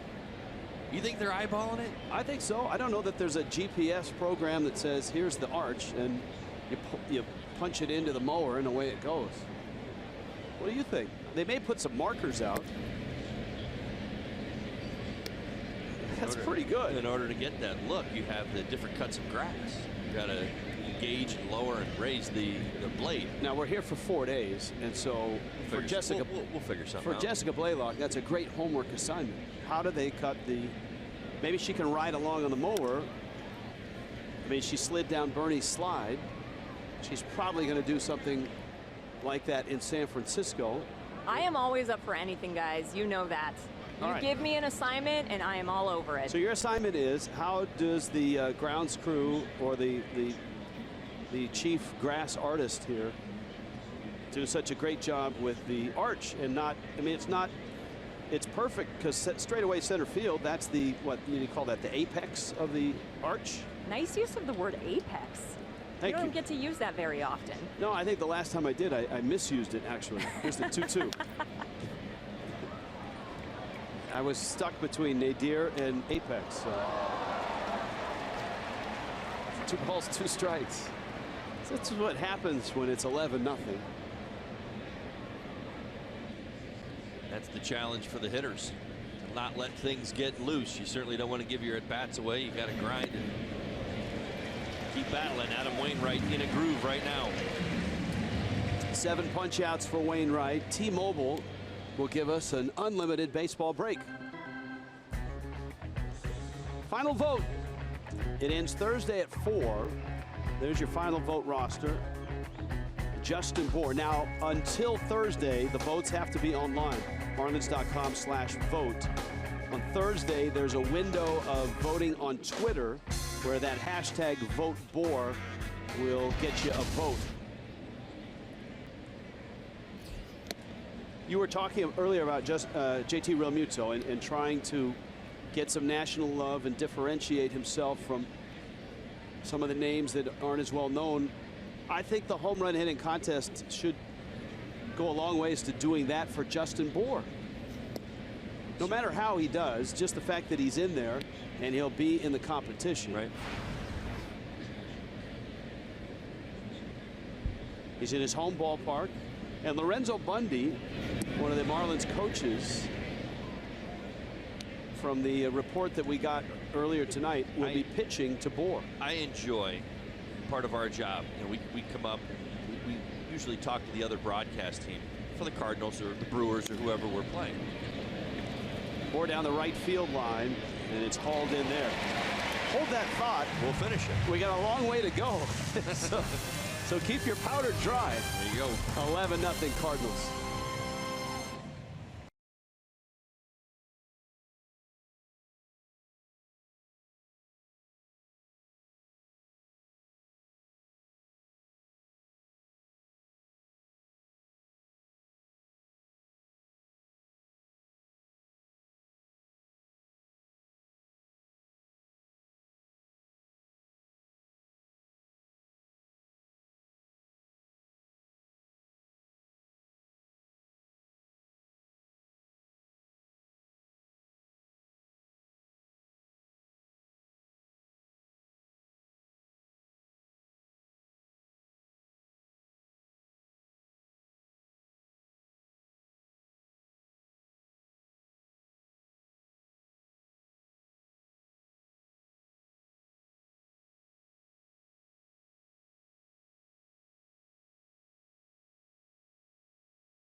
On Fox Sports Florida is brought to you by Jeep. Get great deals on the Jeep lineup at the Jeep Spring Clearance event. By your local Toyota dealers, let's go places. And by your South Florida Chevy dealers. In St. Louis, patriotic and pretty pleased are the Cardinal fans. 11 runs, 11 hits, and 4th of July balloons for everybody, it appears. Luke Voigt is up, and he takes a mighty rip and fouls it back. It was a big night when he made his major league debut. He left a ton of tickets, as we told you. Local kid in high school, played at Missouri State, so he's been on the Cardinal radar, was drafted by the Cardinals. That was a big deal. Fans followed his rise through the minor leagues.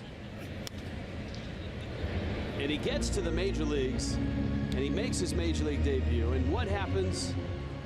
He gets hit by a pitch. Took his base with a big smile on his face. And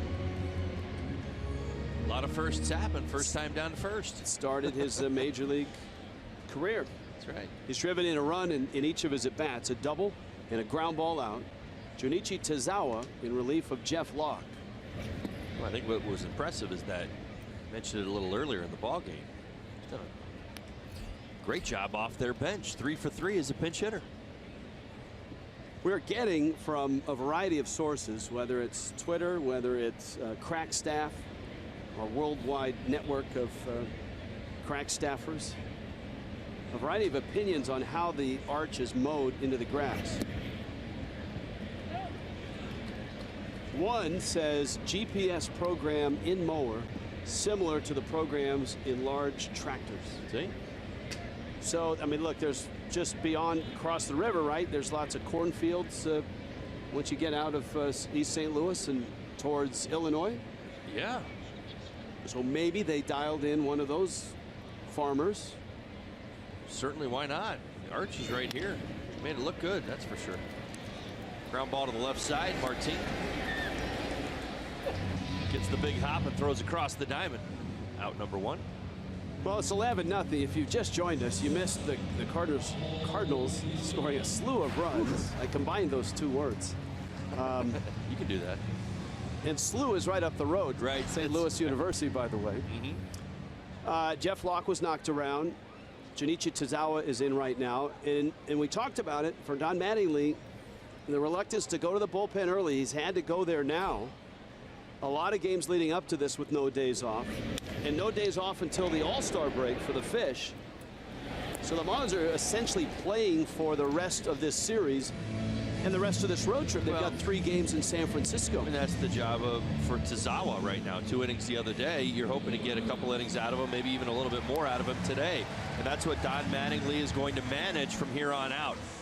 Unless the Marlins have this incredible offensive comeback, well, down 11-0 here in the 4th inning, the way Wainwright's throwing, let's be honest with ourselves. So what are you really managing here? You're managing the bullpen, you're managing the bullets, you're managing the innings, and who are you going to have for tomorrow? Because you're going to go out tomorrow and try to win a baseball game. And you have to remember that you can't forfeit what you have just because of circumstance today. You want to win tomorrow. Riddle, tough hot. Wainwright hustling up the line, and he is thrown out. Careful with that Achilles. 11-0 Cardinals.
Let's flash back for this Geico moment. Albert Pujols in 2009 hit his 10th career Grand Slam to pass Stan Musial for the Cardinal all-time slam record. Pujols, who hit a Grand Slam for a historic home run earlier this year. All right, there's the grounds crew.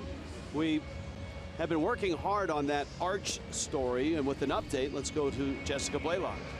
Yeah, Rich, you can just call me an investigative reporter right now. I talked to a couple of the members of the ground crew, and they told me that the process for making that arch so perfect on the field is they actually have a paper layout that goes down on the ground that shows them exactly how to use the rollers on the mower to make the arch and the apex perfect. Now, I'm going to go try and track down the head of the grounds crew and see if I can hop on the lawnmower with him at some point this week. So, wait a minute. So, you're not saying it's a paper cutout that they put out on the grass and follow, but it's like a design? What is it?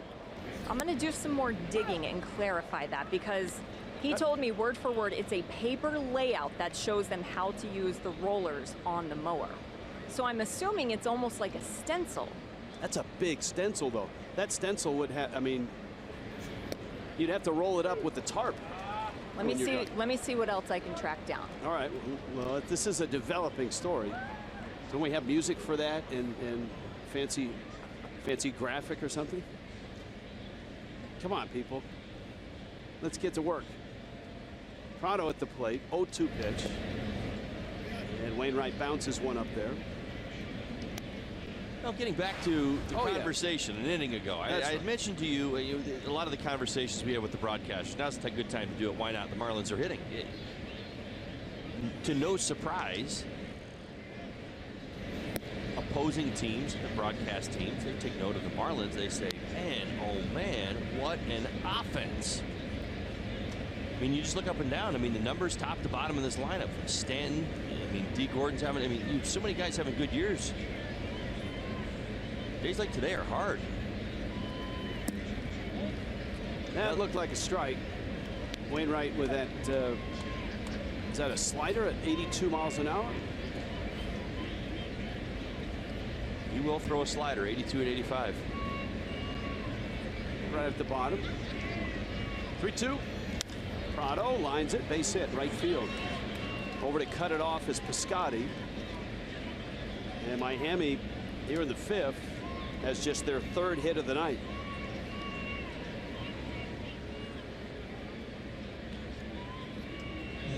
Good start to this 5th inning. Good swing of the bat by Martin Prado.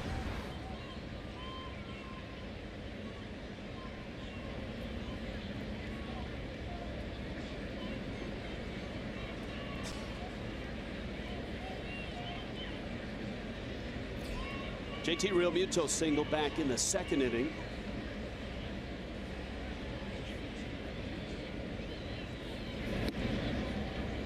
And Wainwright gets a strike.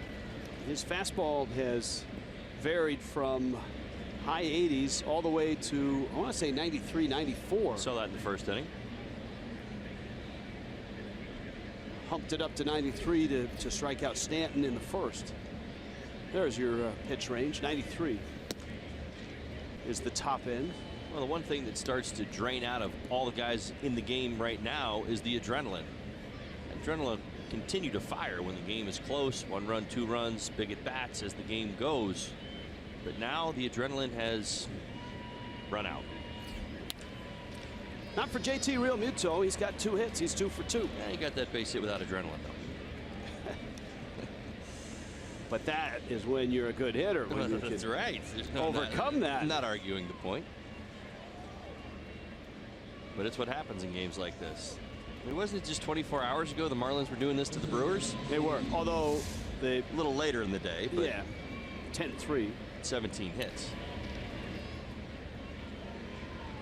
So Prado a hit, Realmuto a hit. Here's Riddle.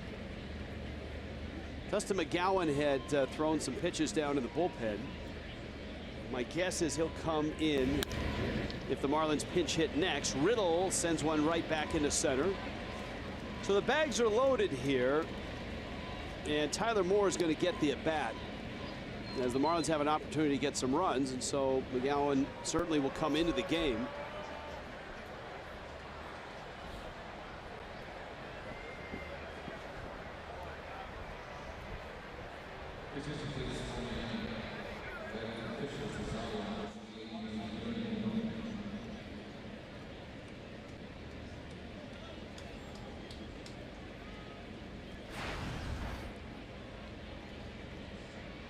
Moore 6 homers this season with 19 driven in. Been good and productive as a pinch hitter.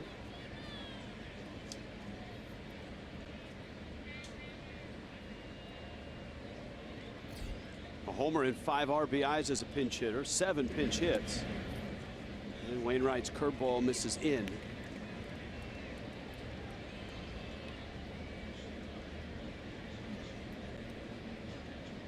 Very nice job this year coming off the bench.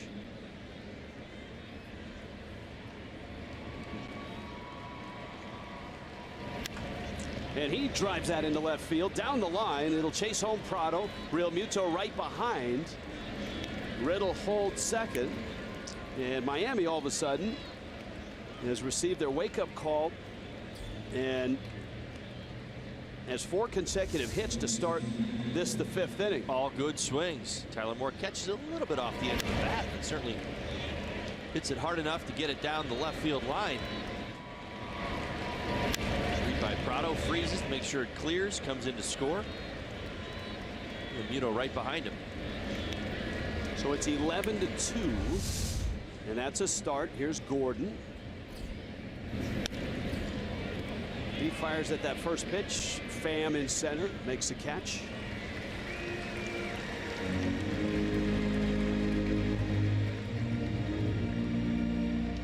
First out of the inning, and here comes Stanton. So Stanton right now is in a 4 for 25. And in those 25 at bats, there's been 10 strikeouts. That stretches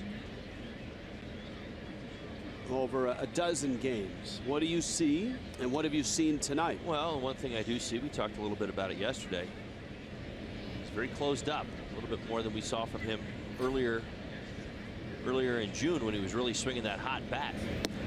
See that back number. When you can see that back number, you remember you can close up with your legs, but you don't want to close up with your shoulders. And if you close up with your shoulders, you're actually turning away from the baseball. And the farther you get away from the baseball, the more you have to get back to your spot to make contact.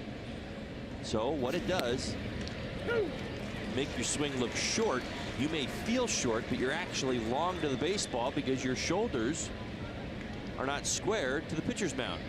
You see Giancarlo Stanton's numbers? What number is he wearing tonight? Looks like 27. I think you're right. 0-2. Nope. Fastball. Just a simple fastball. And Stanton has struck out 3 times tonight. He's really searching for it. He was in Milwaukee, and he remains that so this first game here in St. Louis.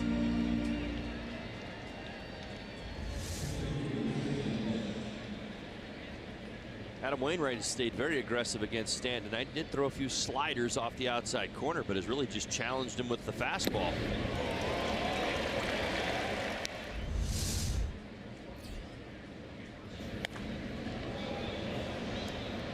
Yelich lifts one. Foul. So after giving up the 4 straight hits and the 2 runs, Wainwright gets a couple of outs. Yelich trying to make this inning a little bit bigger payoff. He has bounced twice to the left side.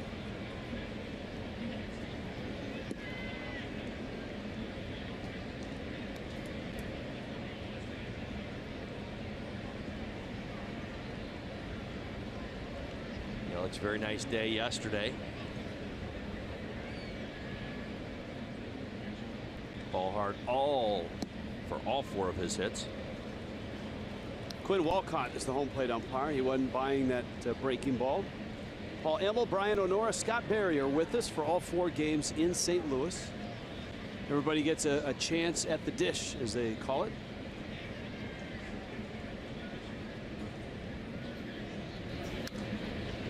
We talk about tomorrow and the need for Craig and Jeff Nelson to hydrate for their 30 minutes, not only in the sun, but under the bright lights. If you're Paul Emmel and you're working first base tonight, tonight's a big night to just pound the liquids, because tomorrow you're behind the plate dressed in black with gear on, and you're back there for 3 hours plus. You know, many years ago it used to be turf here. Yeah, I was here on occasion, and when it was hot and the turf was going, 125. Guys would go out. They'd say that their spikes would melt plastic on the bottom of their shoes. Lou Brock, well, Whitey Herzog's bunch in the 70s and 80s when Bruce Sutter was shutting the door, and Willie McGee was in center. Tommy Herr, Ozzie Smith. I always remember Tommy Herr. He had like a 100 RBI season with 8 home runs. Is that right? Something like that. Like that. Runners on the move, the 3-2. Yelich walks. Ozuna gets a crack with the bags loaded.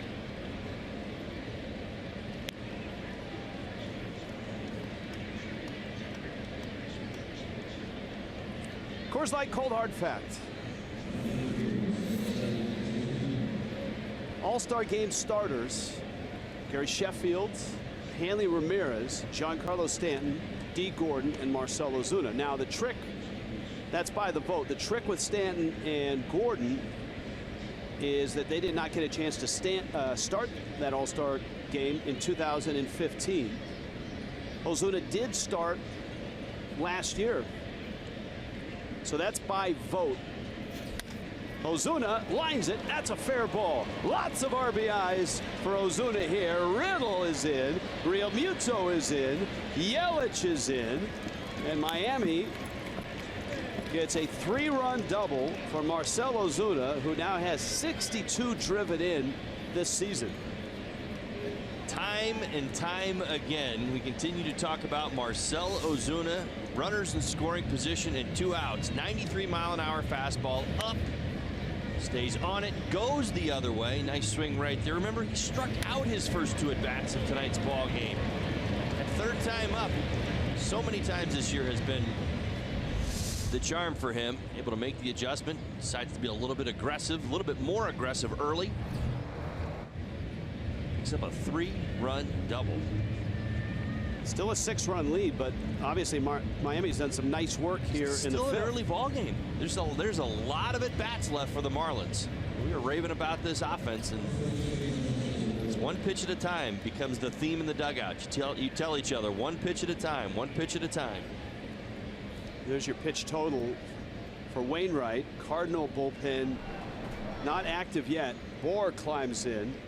He is struck out and in line to right.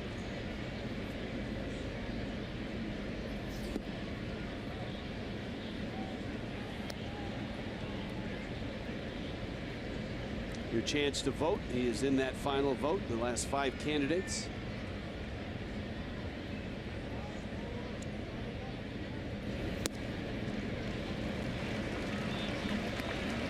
Ball and a strike.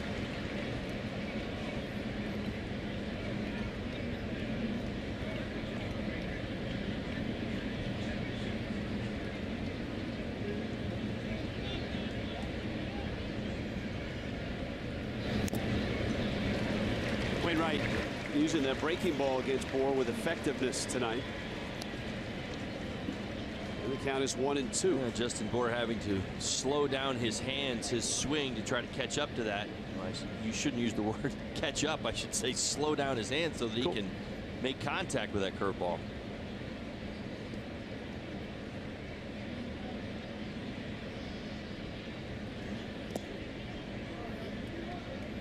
Nice take right there. Wainwright back to the breaking ball. Got it down in the dirt. Justin Bohr laid off. Good example of the improvements he's made in this first half.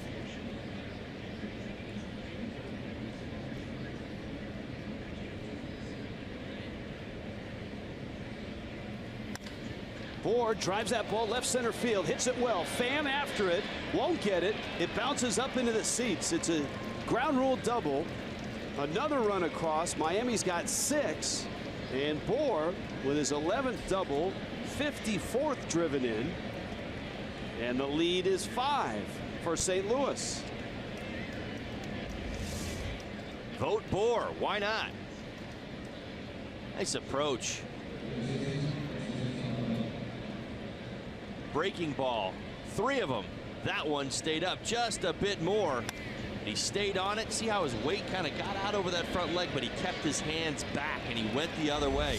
Told you about how many times I've seen him do that on changeups this year. Drive it the other way. People think he's going to roll it over, that he'll go 4-3 on the pitch, and he doesn't. He stays through it, uses the big part of the field the other way. Nice swing. Now Prado with a runner in scoring position. He singled to open this inning. And Wainwright missing out, and all of a sudden the Cardinal bullpen is somewhat of a beehive. We talked about taxing innings. Well, Wainwright has hit 30 pitches here. Luke Weaver is up in St. Louis's pen, and he's doing every bit he can to get ready right now. Prado hits a sharp ground ball to short. DeYoung on to first in time. But Miami is off the canvas. Still down by a bunch, but 6 runs. It's 11-6.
Todd Hollandsworth's big moments. That's right. And that right there is Zumba creator Beto Perez. It's his first ever MLB All-Star Zumba event. And it's July 9th at Bayfront Park. It's fast-paced, it's lively, it's a dance workout. Register now at allstargame.com/Zumba. I don't know that Zumba has hit St. Louis yet, but after they get a load of you doing the Zumba, trying to figure out how his T-shirt ends up over his head like that. Maybe things will perk up here. World. You saw Dietrich in, and for Don Mattingly, that means he wants multiple innings out of Dustin McGowan here. Well, he needs multiple innings from McGowan. At this point, Marlins still have a couple, more than a couple, opportunities. Continue to add on. Fantastic fifth inning. Carpenter, as in Matt, Pham, as in Tommy, and then Stephen Piscotty. Well, what ends up happening here, not just for McGowan, but for the rest of the bullpen, it certainly puts pressure on being perfect, making pitches, staying aggressive, continuing to give the Marlins an opportunity. Cardinals had the 7-run third. Marlins have responded with a 6-run fifth.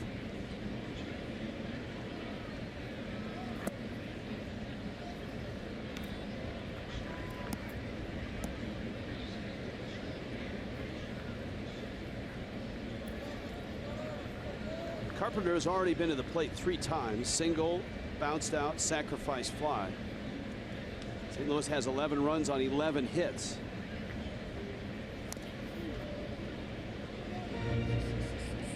And the count is 1-2. So, not sure that this has happened much in baseball history. But the 2 pitchers who are pitching right now, McGowan and Adam Wainwright, I believe are the last 2, or there may be another guy in between them, to win the Hutch Award, the Fred Hutchinson Award. Wainwright won it 2015. I believe that McGowan's win goes down and as the 2017 winner because the actual event was early in 2017, though he was named in 60. Very, very prestigious award for those that have overcome adversity. And McGowan, as we've talked about, all the multiple arm surgeries, shoulder surgeries, and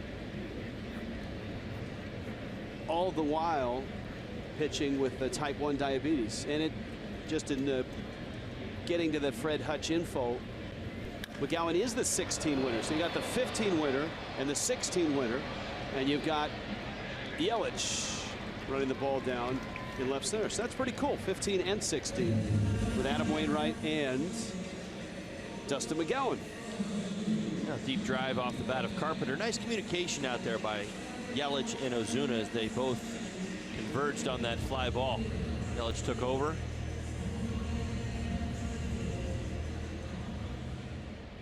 Both had a long way to go. Deep, deep gaps here at Busch Stadium.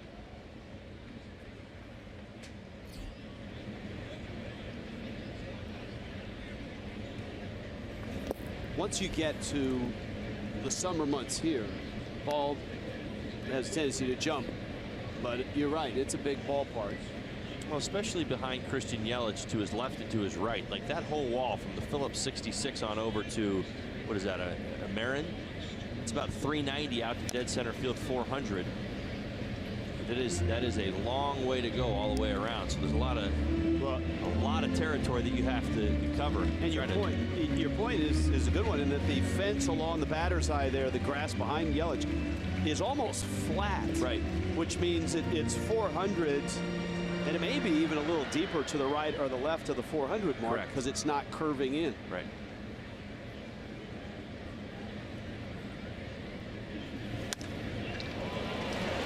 Into right, Tommy Pham is making the most of this opportunity to play. Really good on base, really good slugging. He's had some big hits. He's 2 for 2 with 2 walks here tonight. 4 times tonight. Tommy Pham is playing himself into an everyday role. He's playing himself into middle of the lineup at bats. I mean, enough said. Tommy Pham's been all over it so far, and he's been doing it coming into this series. I believe it was against the Marlins at home when Tommy Pham first came back, or within a day or two. We could have the 2015, 2016, and 2017 Fred Hutch Award winners, because that guy has overcome an incredible amount. He had narrowing of the cornea, keratoconus, I believe is what it's called. He's had to deal with that all through the minor leagues. His vision impaired. Yelich is getting a workout going from gap to gap. Pham tags up.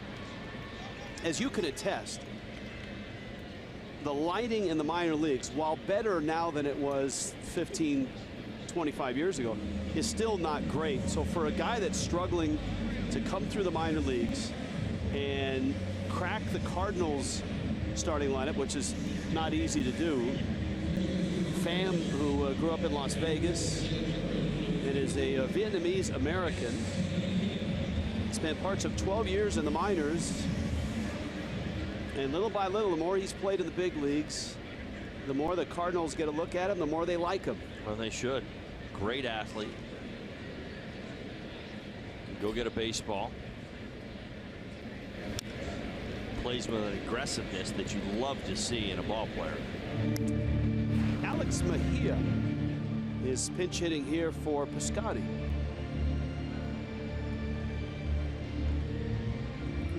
Now Mejia, or excuse me, for Jed Jerko.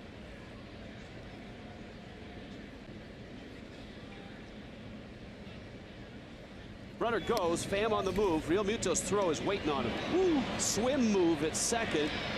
Gordon tags him out. Pham wants a replay. And so we'll probably stick here and take a look at a replay or two to see if he swam around the tag. But Real Muto, holy smokes. Blink and you missed it. What a throw. There's the swim. From that angle, tough to see, but another angle I'm sure is available. Here's a look. There's the swim. You lose the tag there, so you're going to need another angle. This is probably the best one. Hand back, tag. Ooh, I don't think you could tell. Cardinals are not going to challenge. They're going to keep their challenge, and the inning is over. Nice work by JT Realmuto.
On the day's hottest sports topics, Undisputed with Skip and Shannon, weekdays from 9:30 to noon Eastern, only on FS1.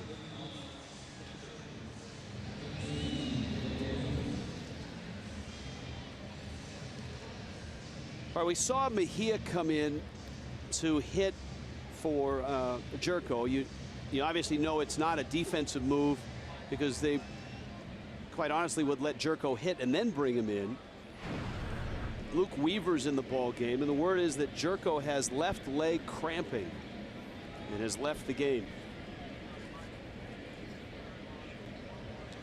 46 hits in just over 36 innings pitched. A little while for Weaver. Last pitched June 28th.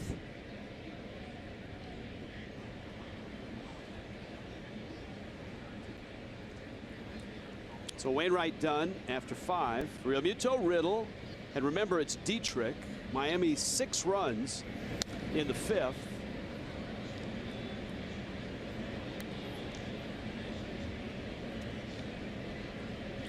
That last line drive found the netting. The Cardinals, one of the teams that have installed netting above the dugout, extending it down to the end of the dugout. Major League Baseball has recommended that, and little by little you're seeing more and more teams add that.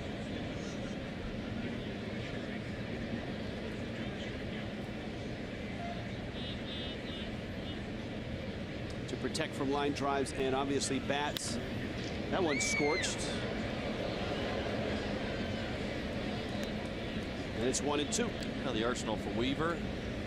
Fastball, cutter, curveball, change. There's that changeup. That's his primary secondary pitch. Cutter and curveball, decent pitches. Basically fastball, sinker, change. Pitch is in. Weaver got to the big leagues last year, made 8 starts, was 1-4, a mid-5 ERA. DeLand, Florida, and he played at Florida State. So the Seminole left the Seminoles with the career mark of 16-6, 244 strikeouts and 245 2/3 innings, all ACC, 3rd team All-American. Got a Gold Glove for his defense. And Realmuto knocks one into right field. JT's got 3 hits. He's 3 for 3. So from the moment Realmuto found out he wasn't an all-star, he is now 6 for 9. He's made it personal.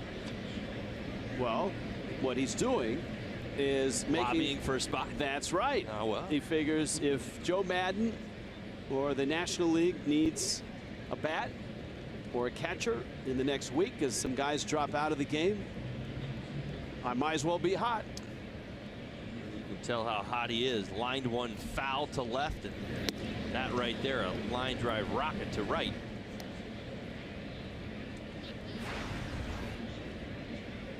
DeLand High School.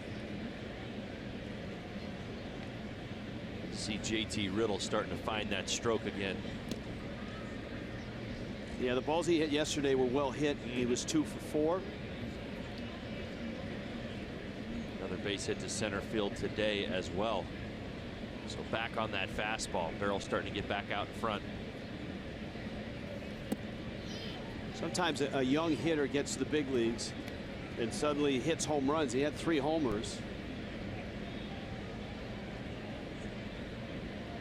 And the swing gets a little bigger.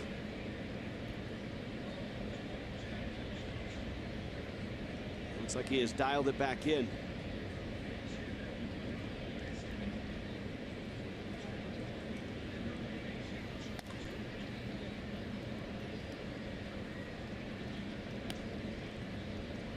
The American League, well, I guess it's major. It used to be the American League and the National League would separately announce things. Now it's just Major League Baseball. But on the American League All-Star team, Mookie Betts, who's just scorching right now, is going to start in place of Mike Trout. So Betts gets that starting nod. Must have been his 8 RBI game yesterday. As well as having the 4th most votes among American League outfielders. Oh yeah, that helps too. Yes. Player of the week today. 14 hits, 11 RBIs, 6 walks, scored 10 runs.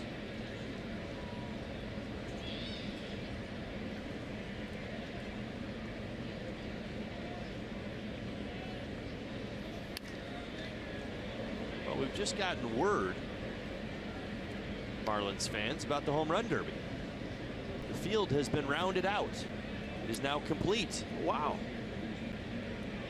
Charlie Blackmon of the Rockies and Mike Moustakas of the Royals are now in, along with Stanton, Judge, Sanchez, Bellinger, Bohr, and Sano.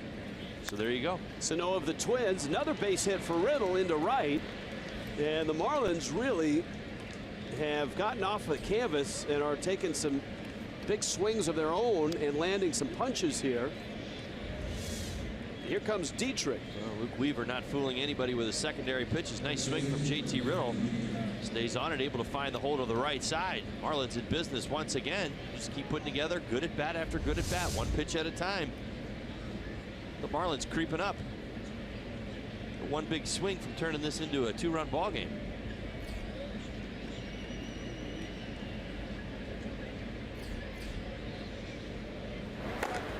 Bowman up in the Cardinals bullpen. Well, this could turn into a real messy four-game series for both teams. Right.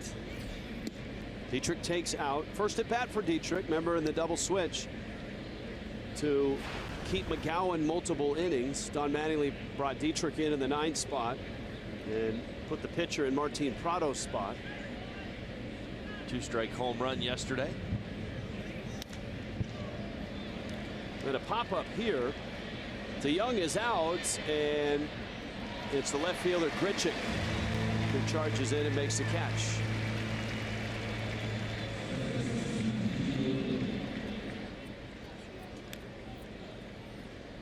We've been talking home run derby. That's on the 10th, on the 11th, on Fox. The 2017 Major League Baseball All-Star Game from Marlins Park in Miami.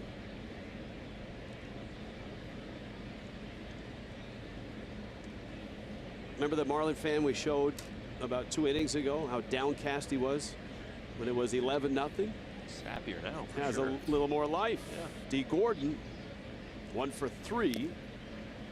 And he swings and misses. Count 0-1. You can tell from Weaver, he kind of jumps at you. You can tell at different times that fastball gets on you, but the secondary stuff a little flat.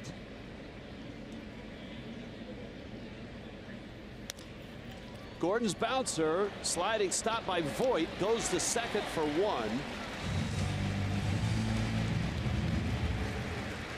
Riddle is erased. Gordon's at first, and Stanton gets it at bat here.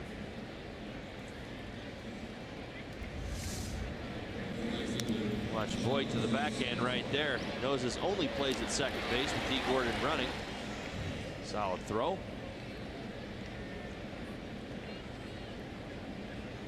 Well, Stanton tonight has struck out 3 times.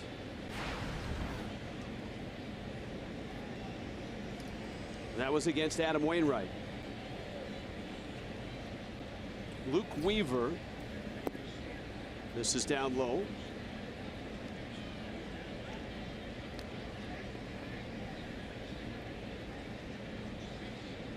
Just a base hit here would produce a run. You got Real Muto at third base. D. Gordon over at first. Let's see if a new look doesn't help Giancarlo Stanton. Right out of the ball game. Well, good takes right there.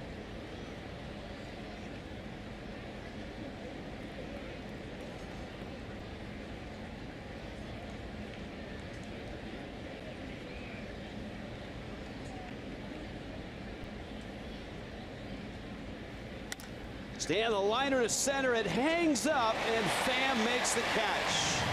He blistered that. And the Marlins leave 2. Some good swings in the 6th.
July 7th, first 2,000 kids ages 12 and under will get a Lil Teammate keychain and can participate in the Home Run Derby, skills clinic, and press conference just for kids.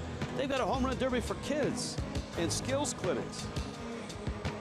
And the kids have a press conference afterwards. Very nice. For tickets and for more information, go to allstargame.com. Giancarlo Stanton hit a ball just about as hard as you could hit. 116 miles an hour, that line drive to center. Well, basically hit it too hard. Carried all the way out to Tommy Pham. I'm sure he feels good about that swing. Not the result of that pent-up tension. It's released sometimes when you finally square up another baseball the way we know he can.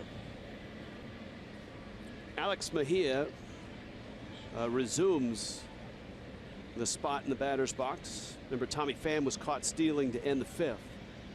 Dustin McGowan, and he throws a strike. McGowan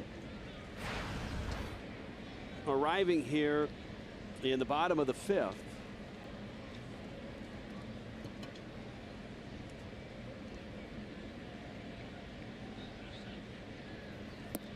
Nice slider. Good pitch by McGowan down in the zone. First at bat of the ball game for Mejia. He's seen lots of offense, certainly wants to participate. Junichi Tozawa an inning and a third. So the bullpen's been good. McGowan a scoreless inning so far, and a really nice slider there to get a strikeout of Alex Mejia, who's now the third baseman.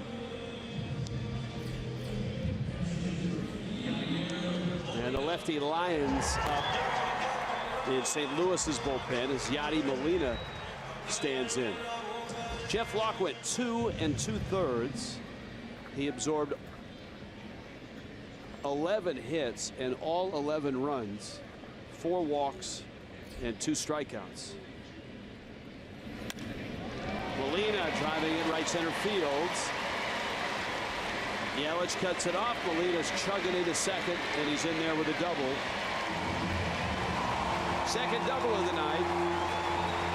12th of the season. We'll continue to see Yadi Molina go the other way. Pitch fastball right down the middle of the plate. Yadi on it. 93 miles an hour. Line drive. Splits the gap perfectly.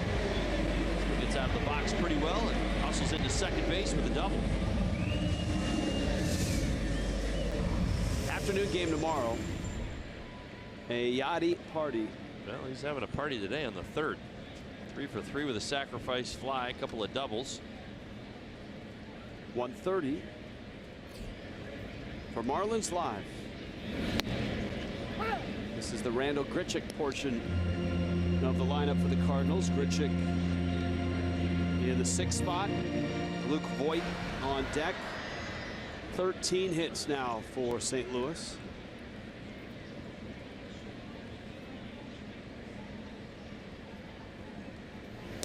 We're talking about how well Adam Wainwright had thrown his last 2 starts brilliantly, and he sure looked like that guy through 4 innings.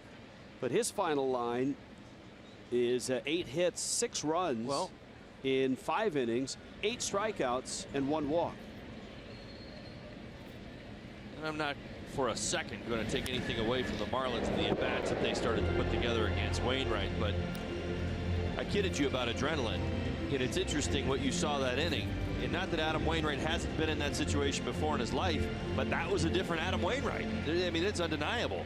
What you saw in the first 4 innings, in complete control, commanding the fastball, knuckle curveball was working as well, even mixed in a couple of sliders and changeups to go along with it. Marlins were frustrated. It seemed like it was going to be a really long night. Then all of a sudden, got off his game a little bit. 4 consecutive hits from the bottom of the lineup, turned it back over to the top again. Next thing you know, this Marlins team is rolling, and I give them an awful lot of credit. They've done this all first half, man. When they start to swing the bat, they play off each other's at-bats really well. So no matter what happens in this ballgame, certainly love to see the Marlins get all the way back into this. Able to build a big inning. Get in that Cardinals bullpen as well. Now the Mets-Nationals game is the complete opposite of this one. They didn't score 17 runs in 6 innings? They didn't score any runs. Oh, well, there you go. Until the bottom of the 8th when the Nationals broke through against the Mets bullpen with 2 and had a 2-0 lead going into the 9th. Oh, I'll give some credit to the... who won that game? Swing and a miss. Down goes Grichuk. Well, so it was 2-0 going to the top of the 9th, and then the Nationals bullpen comes over the top rope, and they give up 2 runs. Matt Albers giving up 2 runs at the top of the 9th, and all of a sudden, yeah, Granderson homered. It was 2-2. Well, no, I was just thinking that Albers pitched. I mean, the Nats were here when we landed in St. Louis last night playing a night game against the St. Louis Cardinals. Well, night game against the Mets tonight. You know, I just was thinking, I saw Matt Albers pitching last night, and here they are back around again today. Yeah, you're right. I mean, I'm not disputing it. I just, in my mind, I was thinking all that through. Well, to finish, sorry, that's all right.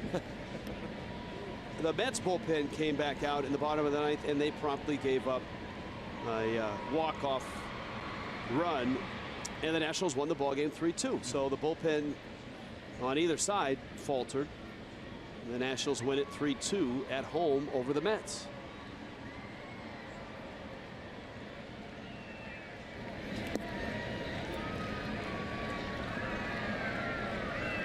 It's a quick turnaround for the Nationals. Starting pitchers in that ball game both pitched very, very well, as you would expect. Steven Matz, 7 innings, 4 hits, no runs. Steven Strasburg, 7 innings, 2 hits, no runs, and 6 strikeouts.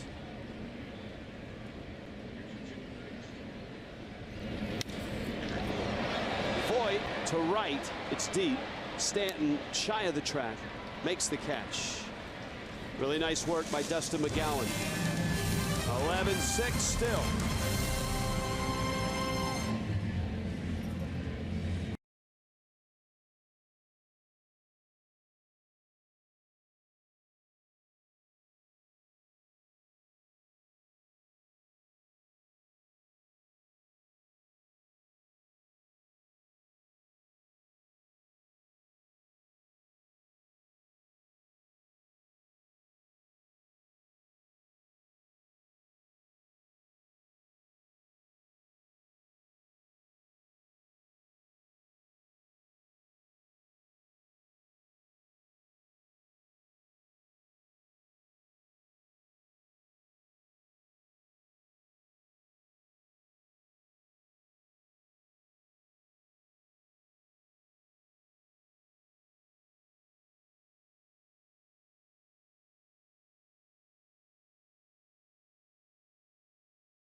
Day game. Marlins just left Milwaukee. Let's go there now for the showstopper. Watch this play. Suter squares, and Suter chops one past the mound. This is going to be a tough play. Shortstop charges, throws, not in time. Now trying to go to third, Arcia, but he overslid the bag, now racing towards home plate, and nobody covering. Yakabone is finally there. Now Arcia is going to be safe at home on one of the most odd plays you'll ever see. Just keep running. How about that? Now, for all you Little League moms and dads and Little League players who sometimes have crazy stuff happen, you'll say, oh, that would never happen in the big leagues. Well, it happens. That happens. It happens. That was Orlando Arcia. I did that a few times in my career. Slide past the bag, and you know you're out. They're coming for you, and you get up and you start running. You start running to the next base. But that's it. End of story. Yelich shortens the bunt, and it takes a strike. Great head fake. by the way. Arcia. Wow. Yeah, that head fake back towards home was outstanding. I think the rundown there was a great example. Sometimes there's too many people involved. Well, and that's not even planned. That just turned into chaos. Remember, that throw went from first base across the diamond to third, so you had people out of place to begin with just because of the slow roller. Now, that's not one of your textbook defensive plays. Tyler Lyons appeared a couple of nights ago against the Nationals.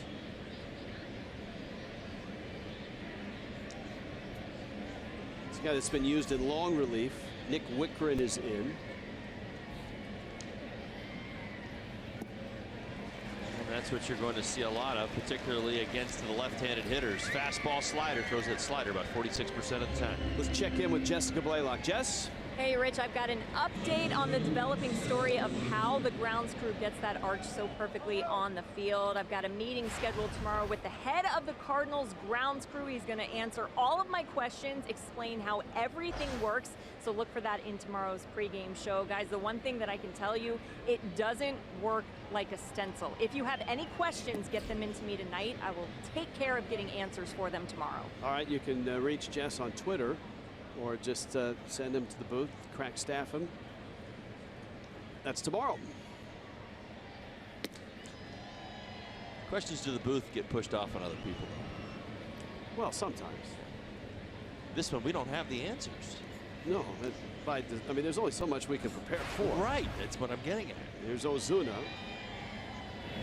Ozuna swings and misses. Marcell, a 3-run double in the 5th. Has struck out twice. But we can tell you all about Busch Stadium. This is the 3rd version of Busch Stadium.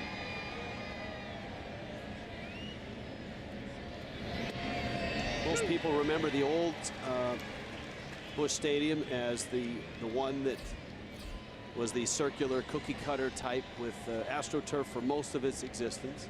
Also hosted the St. Louis football Cardinals for a good deal of time. Long ago, going back before 1966, Sportsman's Park, which at one point was called Busch Stadium, so that was like Busch Stadium 1. Sportsman's Park home from 1902 to 1966.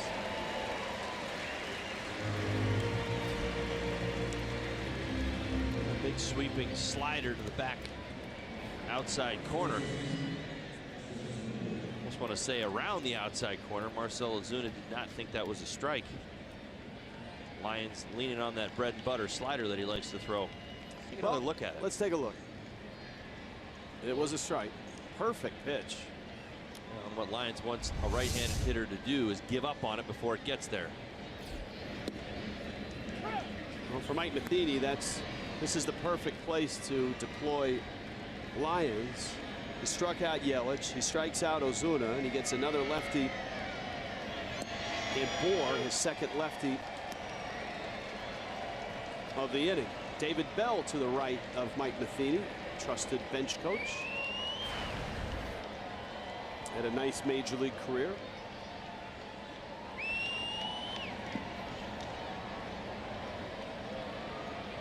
I believe David Bell was an all-star.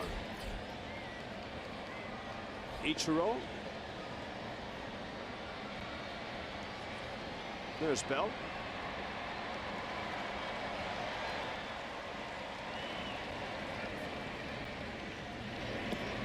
Nice take, Justin Bohr again. Back-to-back sliders down below the knee, able to lay off.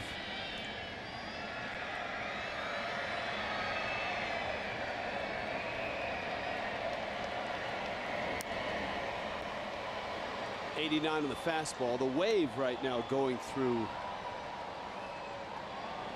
Busch Stadium number 3. Usually when you see an 11-6 score at this point here in the 7th inning, you figure both teams had probably scored in 5 or 6 innings. Not the case. Teams have only scored in 3 innings tonight. 4 in the first, 7 in the third for the Cardinals, and 6 the 5th for the Marlins. A lot of goose eggs up there.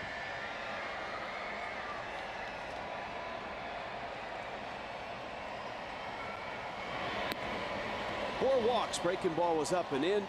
And Justin's on his way to first, and that gets Ichiro to the plate. Remember, the Marlins used Tyler Moore as a pinch hitter in the 5th. They double switched with Dietrich in the 6th. With a 4-man bench, Ichiro's the last guy who's not a catcher. A.J. Ellis remains on that bench, but that's the last guy, Ellis, that you're going to use. Crowd here in St. Louis with a nice ovation for Ichiro.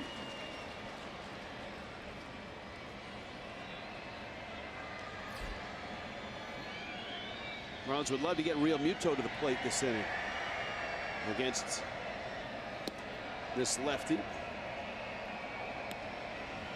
The combination that Lyons continues to use against the lefties, the 2-seam fastball with running action in and that big sweeping slider away.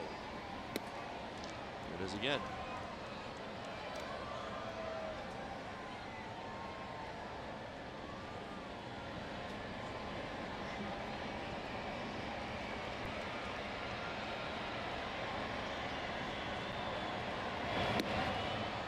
Fastball up and in, and Lyons goes 3-0.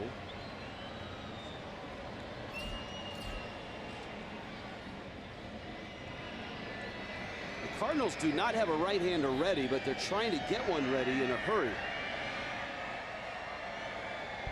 You got Real Muto on deck. Ichiro with a count 3-0. Now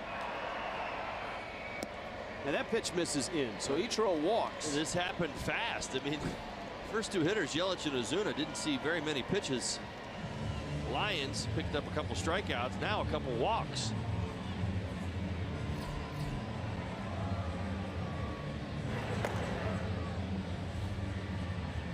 John Brebbia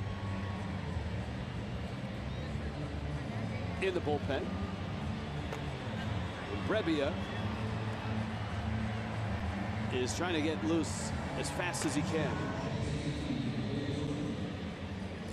So here's Real Muto, and he's scorching right now. He's 3 for 3 in this ball game. He had 3 hits in yesterday's ball game.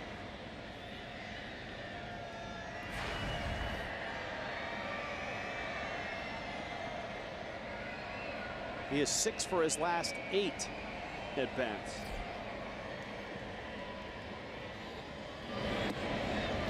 And Lyons misses in. You've got the lefty Riddle on deck. But if Lyons ends up, say he can't throw a strike, you wonder if they'd stick lefty on lefty. There's a strike, and it's 1-1. Back to the slider to get that strike.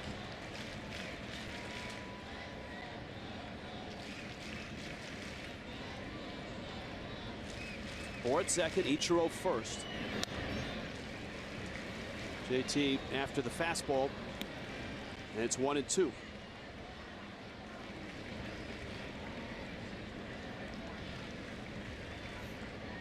if he goes to the backdoor slider like he did to Marcell Ozuna. He did. A bouncer out to short, to Young, to first. And the Marlins, for the 2nd straight inning, leave 2. 7th inning stretch finally here in St. Louis. It's 11-6.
starters.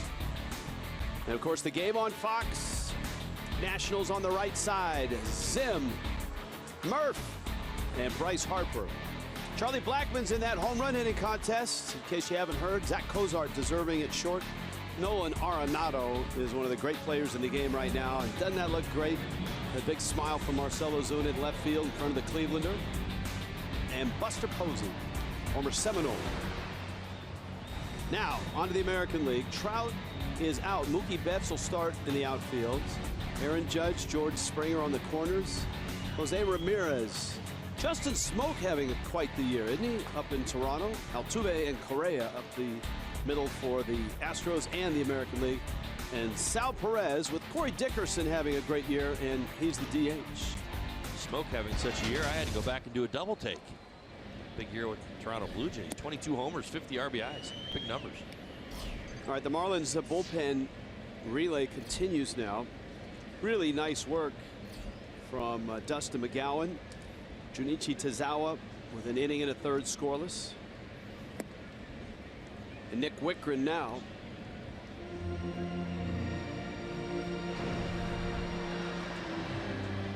.29 games. Has 19 appearances. Owns a 3 ERA. 14 of those 19 appearances have been scoreless. Paul DeYoung is the hitter. And he lifts it shallow right. Gordon's out. Stanton's in. And it's Stanton who makes the catch.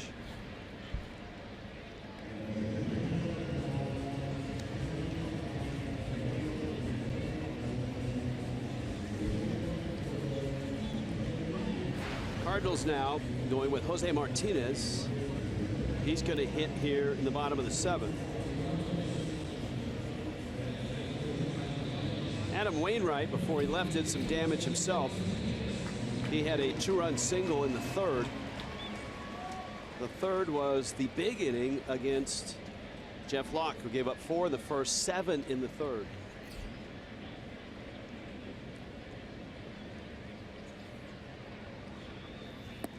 Wickren misses down low.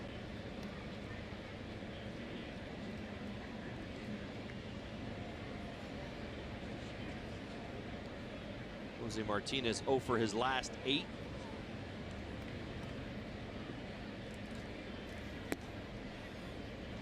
As Todd announced, probably 25-30 minutes ago,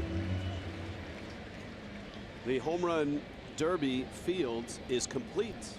Charlie Blackmon of the Rockies joins the National League. Of course, the Marlins have 2 in it, in Giancarlo and Justin Bour, and Cody Bellinger from the Dodgers. That's the quartet from the National League. Mike Moustakas of the Royals is in, and he'll join Aaron Judge, Gary Sanchez of the Yankees, and Miguel Sano, who's one of those guys that kind of burst onto the scene last year, has followed that up with good stuff and has helped the Twins have some success at times this year. There's some big boppers in that field. I'm not just talking home run totals either. It's big boys. Moustakas, Stanton, and Judge, and Snow. Minnesota currently 3 games out of the Central League. Cleveland in first, Kansas City and Minnesota tied 3 back. It's a weird division. You've got 2 of the top teams who just can't win at home. Both Cleveland and Minnesota are under 500. Minnesota's 9 games under 500 at home and 10 over on the road. Cleveland's 10 over on the road. How do you explain that? I don't know. The Dodgers are only 33-11 at home. That's all. That's the best home record. 22 games over 500 in baseball.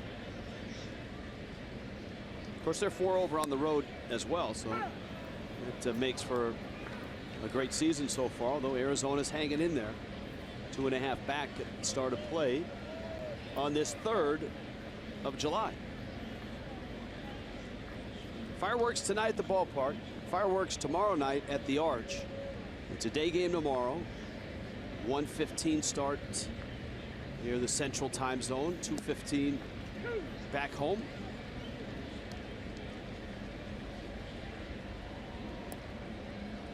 Carpenter now with the count 2-2. Marlins shift with 3 infielders on the right side. Martinez being held by Bohr.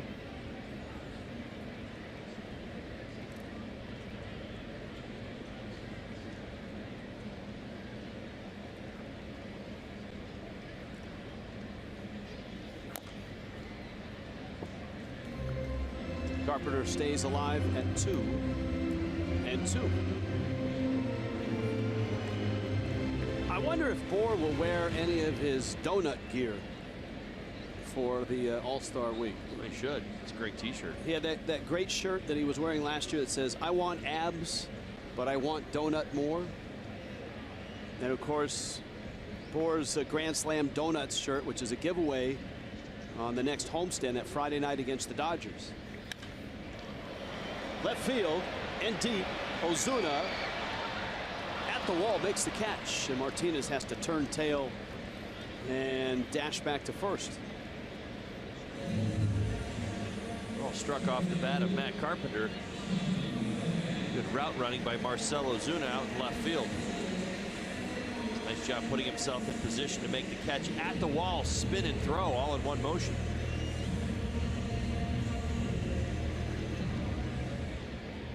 So, you're talking about Bohr, and there it is. That's the Grand Slam Donuts, Bohr's Grand Slam Donuts. I love the donut on the back. And the little cartoon guy, he does kind of look like Bob's Big Boy, the burger guy, but this is the donut guy. Has sort of a Krispy Kreme kind of feel to it. Love it. So that's a Friday. I think that's the 14th.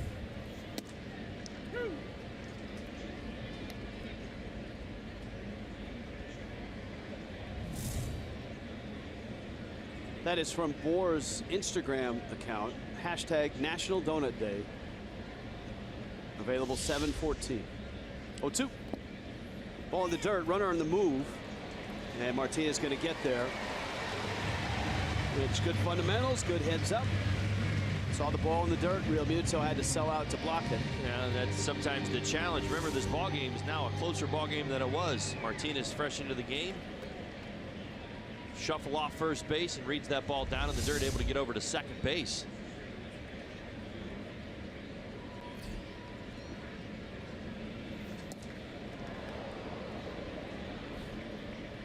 A little bit of shuffling there from Tommy Pham. That's always has hit a triple, a single, and walked twice. Always so interesting as a player. You go through the emotions of, you know, what being down in a game, being down 11-0, then fighting, get back in the game. Now 11-6. You know, your focus. At some point, you make the argument that the Cardinals even were slowing their base runners down as things were getting crazy at the beginning of the ball game. But now you kind of gear it back up again. Off of Gordon's glove, Martinez round third, and the Cardinals have their 12th run. And Tommy Pham is having a terrific night. Sure is. Third hit. Strike hitting goes the other way, as he's done earlier in the ball game. Faced 5 times. Stays inside the baseball. This out over the plate. Drives it the other way. You see how important moving up to second base for Martinez was right there. Cardinals able to finally respond. They hadn't scored since the Marlins' big 6-run inning.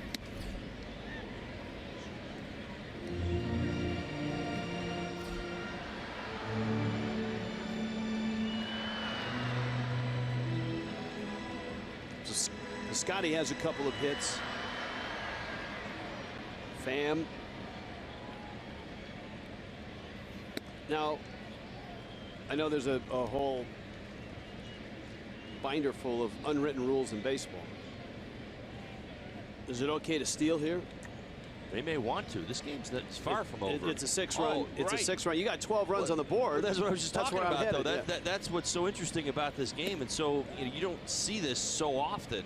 I mean, again, the adding and the subtracting of the effort and the focus and everything else.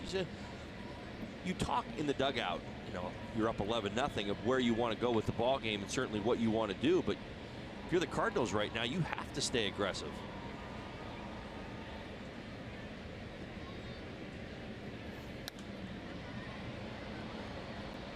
You lay back. If you're the Cardinals and you lay back, you're just asking for the Marlins to beat you. You're saying, oh, okay, all right. Because the Marlins continue to press. They're putting together good at-bats. They're still giving themselves opportunities. Yes, they've missed the last couple of innings. But they're still putting runners on base pretty consistently.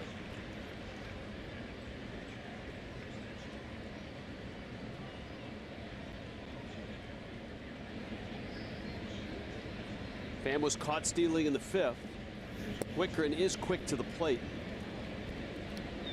And they count 2-2, and that read by Martinez on the ball in the dirt, it didn't get that far from Real Muto, has turned into a run. It's a big play. You think of in terms of momentum inside this ballgame.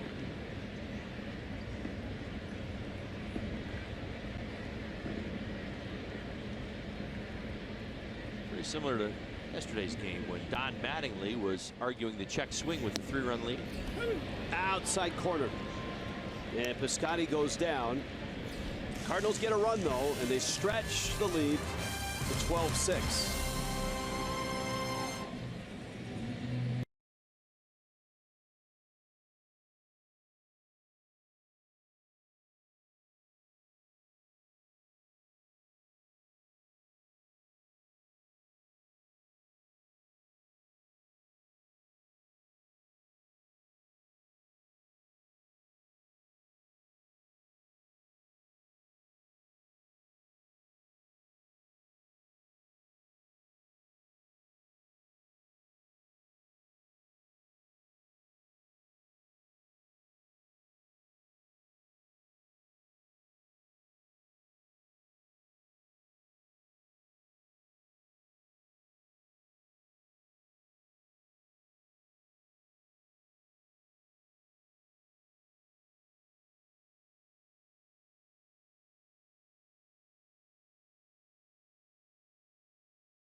The Budweiser jingle, always popular here in St. Louis. The Clydesdales, I'm sure, resting comfortably tonight.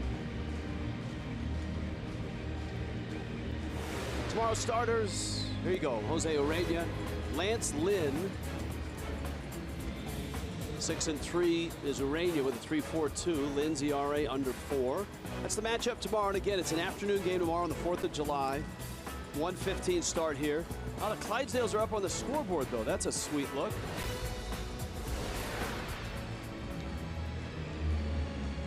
I think when fans here in St. Louis hear that song and see those horses,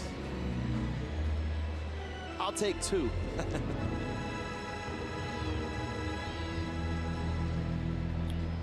We've been able to, in our trip here into St. Louis many times, take the tour of the Budweiser Brewery, which is really a cool place to hang out, as you would expect. Riddle dribbles the first pitch up the line for out number 1 here in the 8th inning.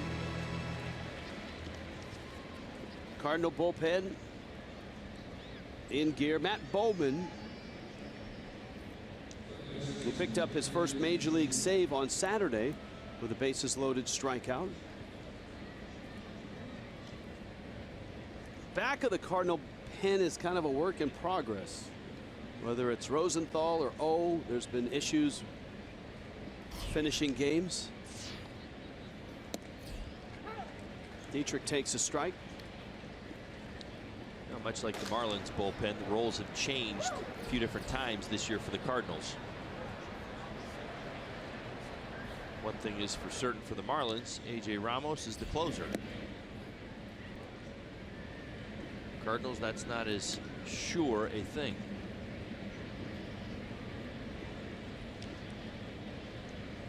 Dietrich entered in a double switch. He's 0 for 1. Prado before him was 1 for 3 at third base. Marlins have had a couple of productive pinch hit appearances. Tyler Moore a 2-run single. Ichiro a walk.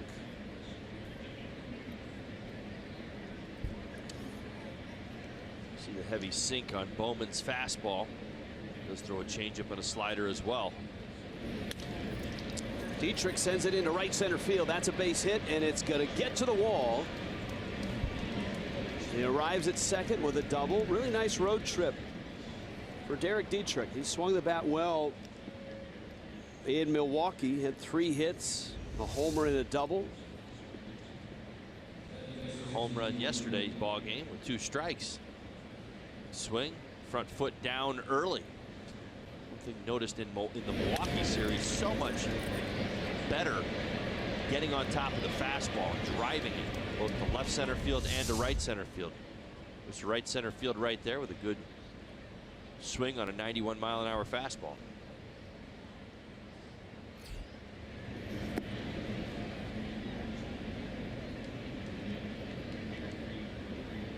D. Gordon 1 for 4, singled in the first, over to second base, but the Marlins were unable to get him over to third.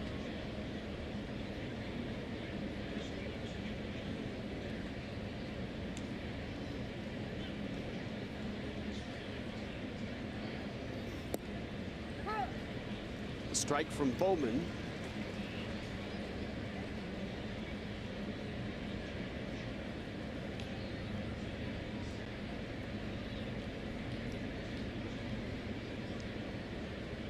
Eleven hits for Miami, 14 for St. Louis. Gordon a roller up the middle. Dietrich, oh wow, he's safe at second, but he almost ran into that double play. Gordon is out. Dietrich is safe. A heads-up move by DeYoung to try to tag Dietrich. It's hard because Dietrich felt that ball was going to be caught by the pitcher and didn't want to get caught between second and third. I don't know. I have to admit, I think that read is the third base, especially with a 6-run ball game. DeYoung's going to come in and field that ball and come straight across the diamond. Dietrich right there has to read that ball that way. It's behind him. It's to his left shoulder. He's got to be on his way to third. Stanton gets sawed off. And the inning ends. Miami leaves a runner in scoring position and trails at 12-6.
the cool thing about the All-Star game is when you see guys on the opposite side that you're playing against, you don't know what they're like as a person that you're teammates with until that day.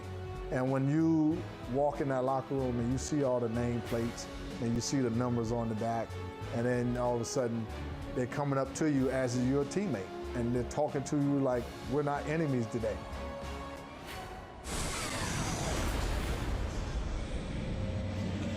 Marlins moment driven by your South Florida Honda dealers. Gary Sheffield, was there a stronger guy pound for pound in the game when he was there? Well, that's a good one. How about intimidating? The bat waggle was, I mean, I played with Chef in LA, and what he would do to pitchers is amazing.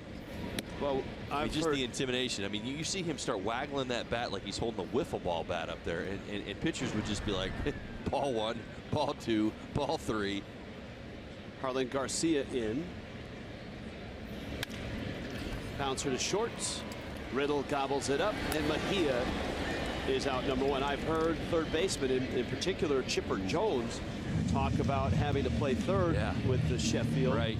It's exit velocity. Very similar to Stanton. You'd love to have be able to dump some StatCast knowledge in those old highlights. It's great. It's a very good point. Just to see what a guy like Sheffield would get out and around. He could get out and around baseballs. Like somebody would throw him a backup slider like a lefty. We've talked about a few of them tonight. We watched Lions throw a few of them. This is Eric Fryer, backup catcher. He would get out and around that slider sometimes and pull it. And man, oh man, he would just hit some one hop rockets at third baseman, just defending themselves down there.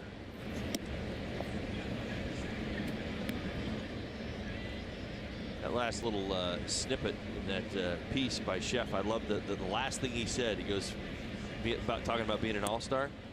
He's like, yeah, I thought it was the craziest thing. You know, I get into the room and it's like all these guys who are my enemies are now my friends for one day. That's how he thought as a hitter.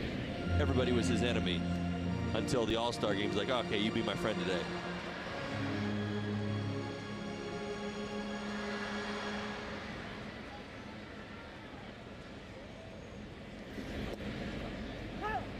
Garcia gets a low strike, and it's 3-1 on Fryer. Bottom 8. Big night for St. Louis to begin with. An 11-0 lead. Miami brought it a little closer with 6 runs in the 5th.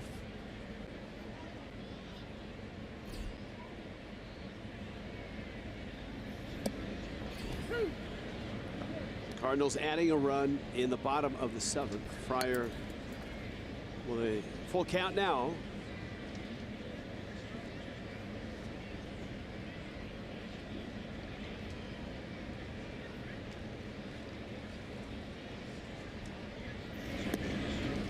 And Garcia lost him.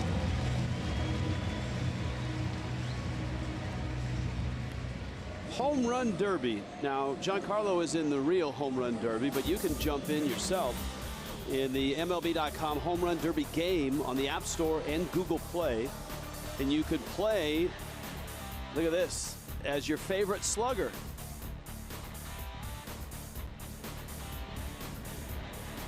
There you go. Now that's because our producer John Sulzer was impatient and didn't look at the tutorial. He's still working on his swing. Looked a little over aggressive to me. All right, here comes the next pitch. A little late. Come on. A little late there, Sulz. Ball in the dirt, and it's going to move Fryer up to second. Gritchick at the plate. A wild pitch by Garcia puts a runner in scoring position here. Led to a run last inning. For Garcia, he can keep things in check. Well, with Fryer coming in, I guess a question would be, do you think Molina plays tomorrow? I do. I think Molina plays tomorrow. I think the way he's been swinging the bat lately, the holiday, and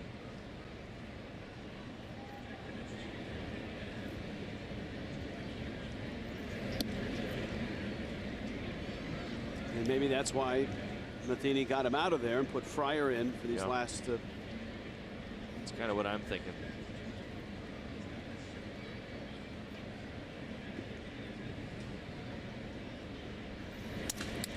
Busted bat. Dietrich crossed the diamond. Grichuk is out.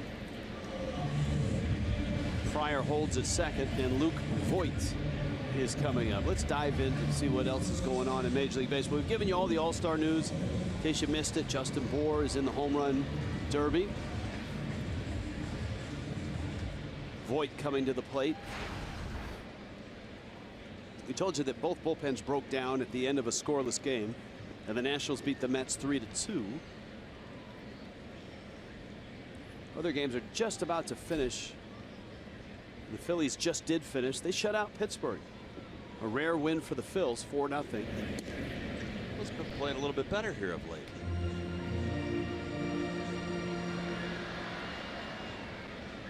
Still 25 games under 500.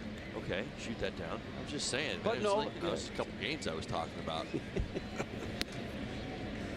The Rockies are home against the Reds. And it's a tight one, 4-3 Colorado, mid-7. We showed you that wild play from the Brewers' 8-1 win over Baltimore. Brewers are 5 over and hot. Marlins saw that firsthand.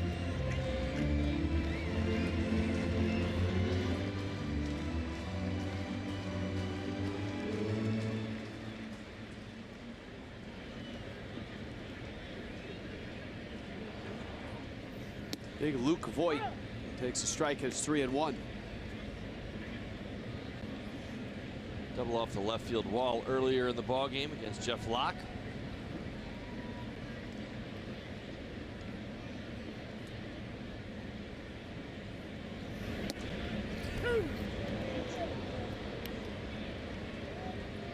Full count, 3-2. 2 down. Good fastball by Garcia right there.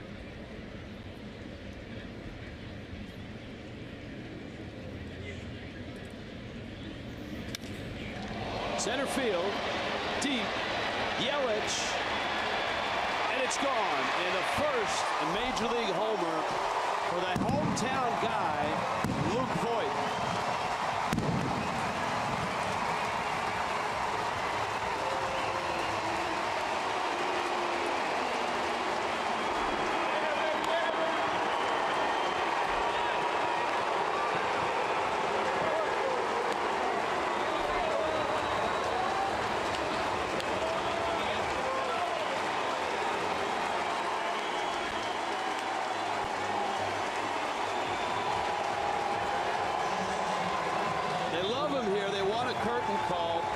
Kid makes good.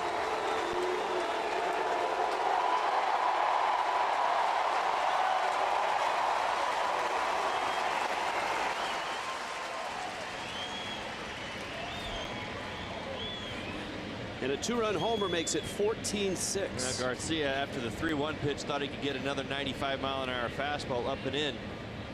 Inside corner, unfortunately drifted it back out over the plate. Voigt not swinging 3-1, but definitely swinging 3-2. This is a 429-foot shot. Well, the 3-1 pitch got Voigt's attention, no doubt. 95 miles an hour on the inside corner. That one, more in the middle of the plate, was ready to swing and didn't miss it.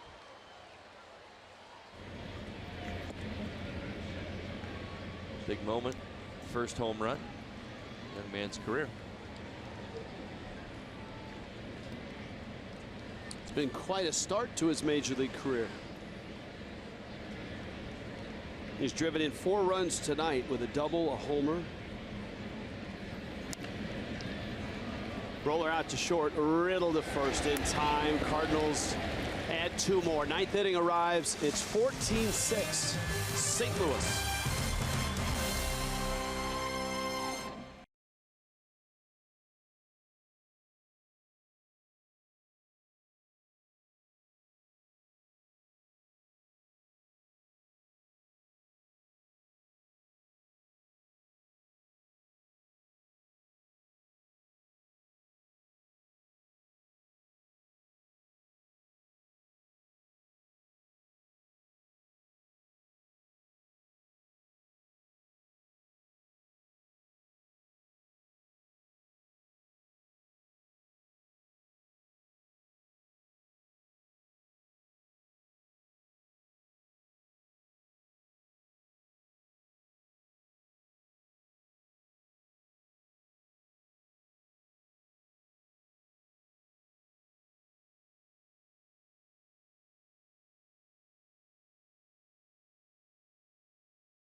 where we have the bang bang catch of the game brought to you by Bonefish Grill. But we searched through this ball game, couldn't find a catch. So this is yesterday. This is Hunter Wendelstadt's going to win this award. He caught one bat. Jonathan VR, there's too much pine tar there. It's all over the barrel. Got to clean it up, kid. All right, well then check Ozuna's bat. Let's see. All right, that's out of here too. Give me another bat, will you? All right. Nah, that's out of here too. So that's 3 catches. And Hunter Wendell says, come on, man. And there, of course, is Stanton's bat, and that's a 455-foot home run. Gracious. Still gives me shivers. Wow. Oof. And I'm supposed to finish it by saying, for great fish, great cocktails, and great times, head to Bonefish Grill. And we certainly could use that now. It's a nice job by John Sulzer. Sam Tuivailala pitching Well for the Cardinals. Christian Yelich bangs it out to second.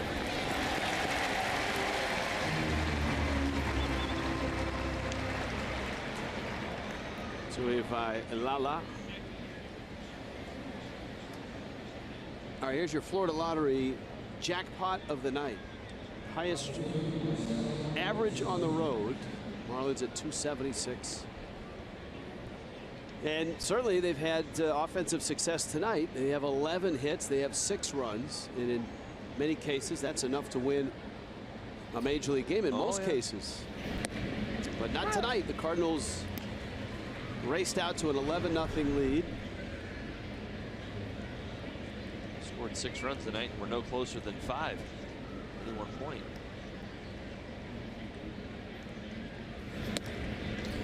Ozuna's had an interesting night. It's been either really good or not so good. 3 strikeouts and then a bases clearing 3-run double. It's an impressive swing too on that double.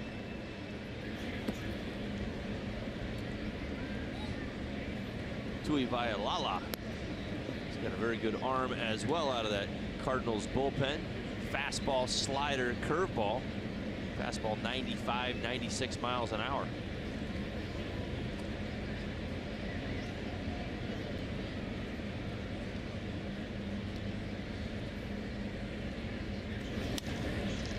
Ozuna to third. Mejia in time. That's the second out of the night.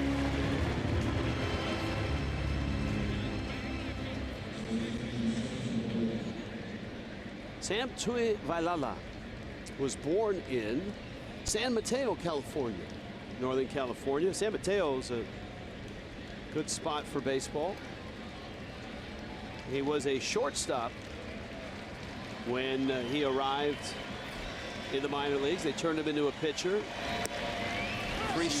Three-sport star, quarterback, shooting guard, and shortstop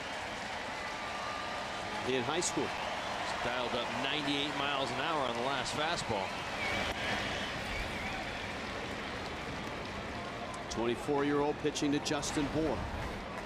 Ball and a strike. Bour has doubled, walked on a 1-for-3 night.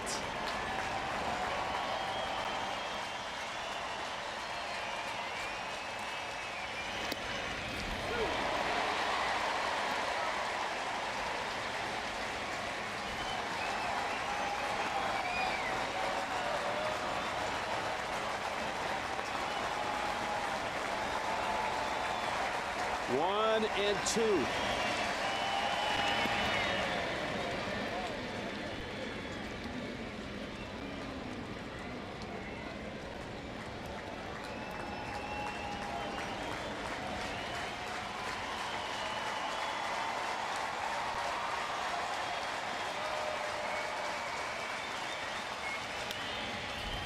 Moore got a fastball, and it's high heat. 98 miles an hour.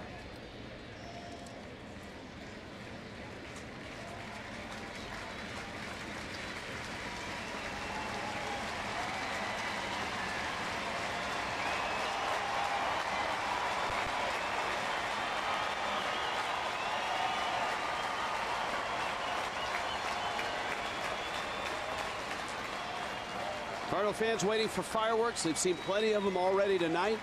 14 runs on 15 hits. 2-2.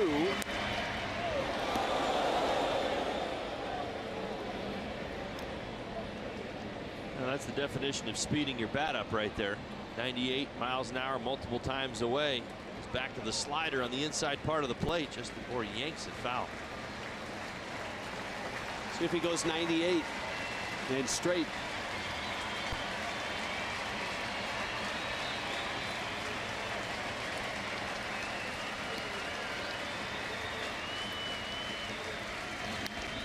Bohr into right field.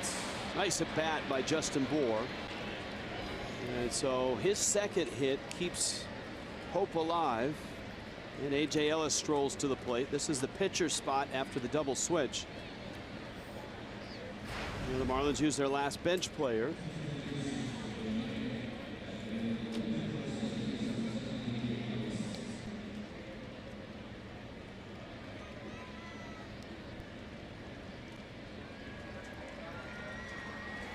A.J. Ellis steps in for a really nice at bat by Justin Bohr. And the crowd resumes their frenzy. Like we said, there's almost 43,000 here, and very few have decided to go home. Fireworks show, and cold Budweiser has kept them here.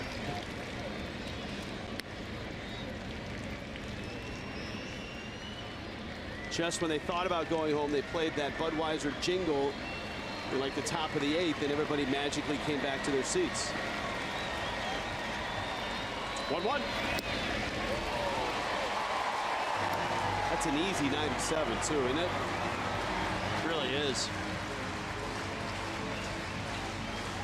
Doesn't force it, doesn't have to create it.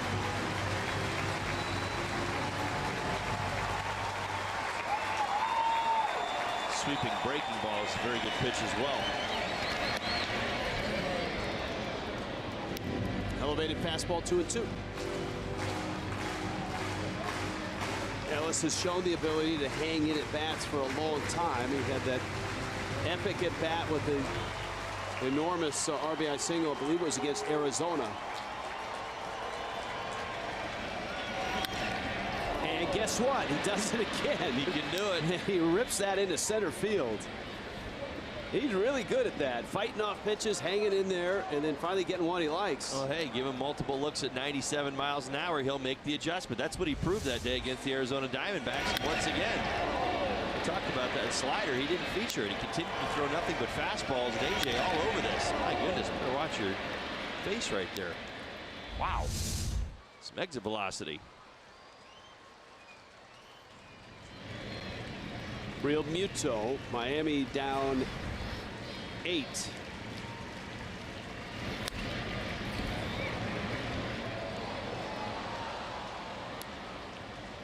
One thing about that 97, 98, pretty straight. A lot of tilt on it. Marlins hitters getting if they get the timing down, able to square it up.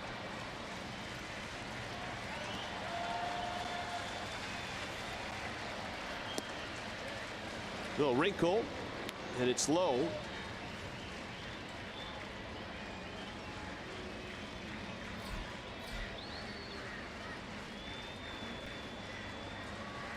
JT tonight is 3 for 4.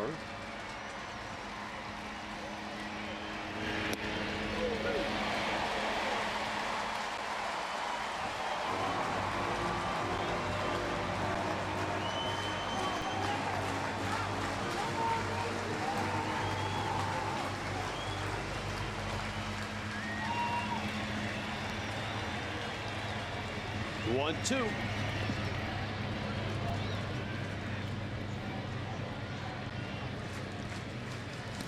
Nice job by JT again, laying off that slider in the dirt.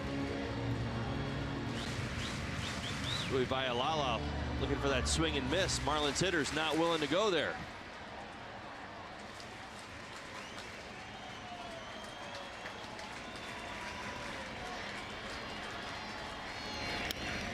Real Muto to third. Mejia gets the out, and the Cardinals win it. 7-0 lead, and they ride it out for a 14-6 win and take the first game of this series.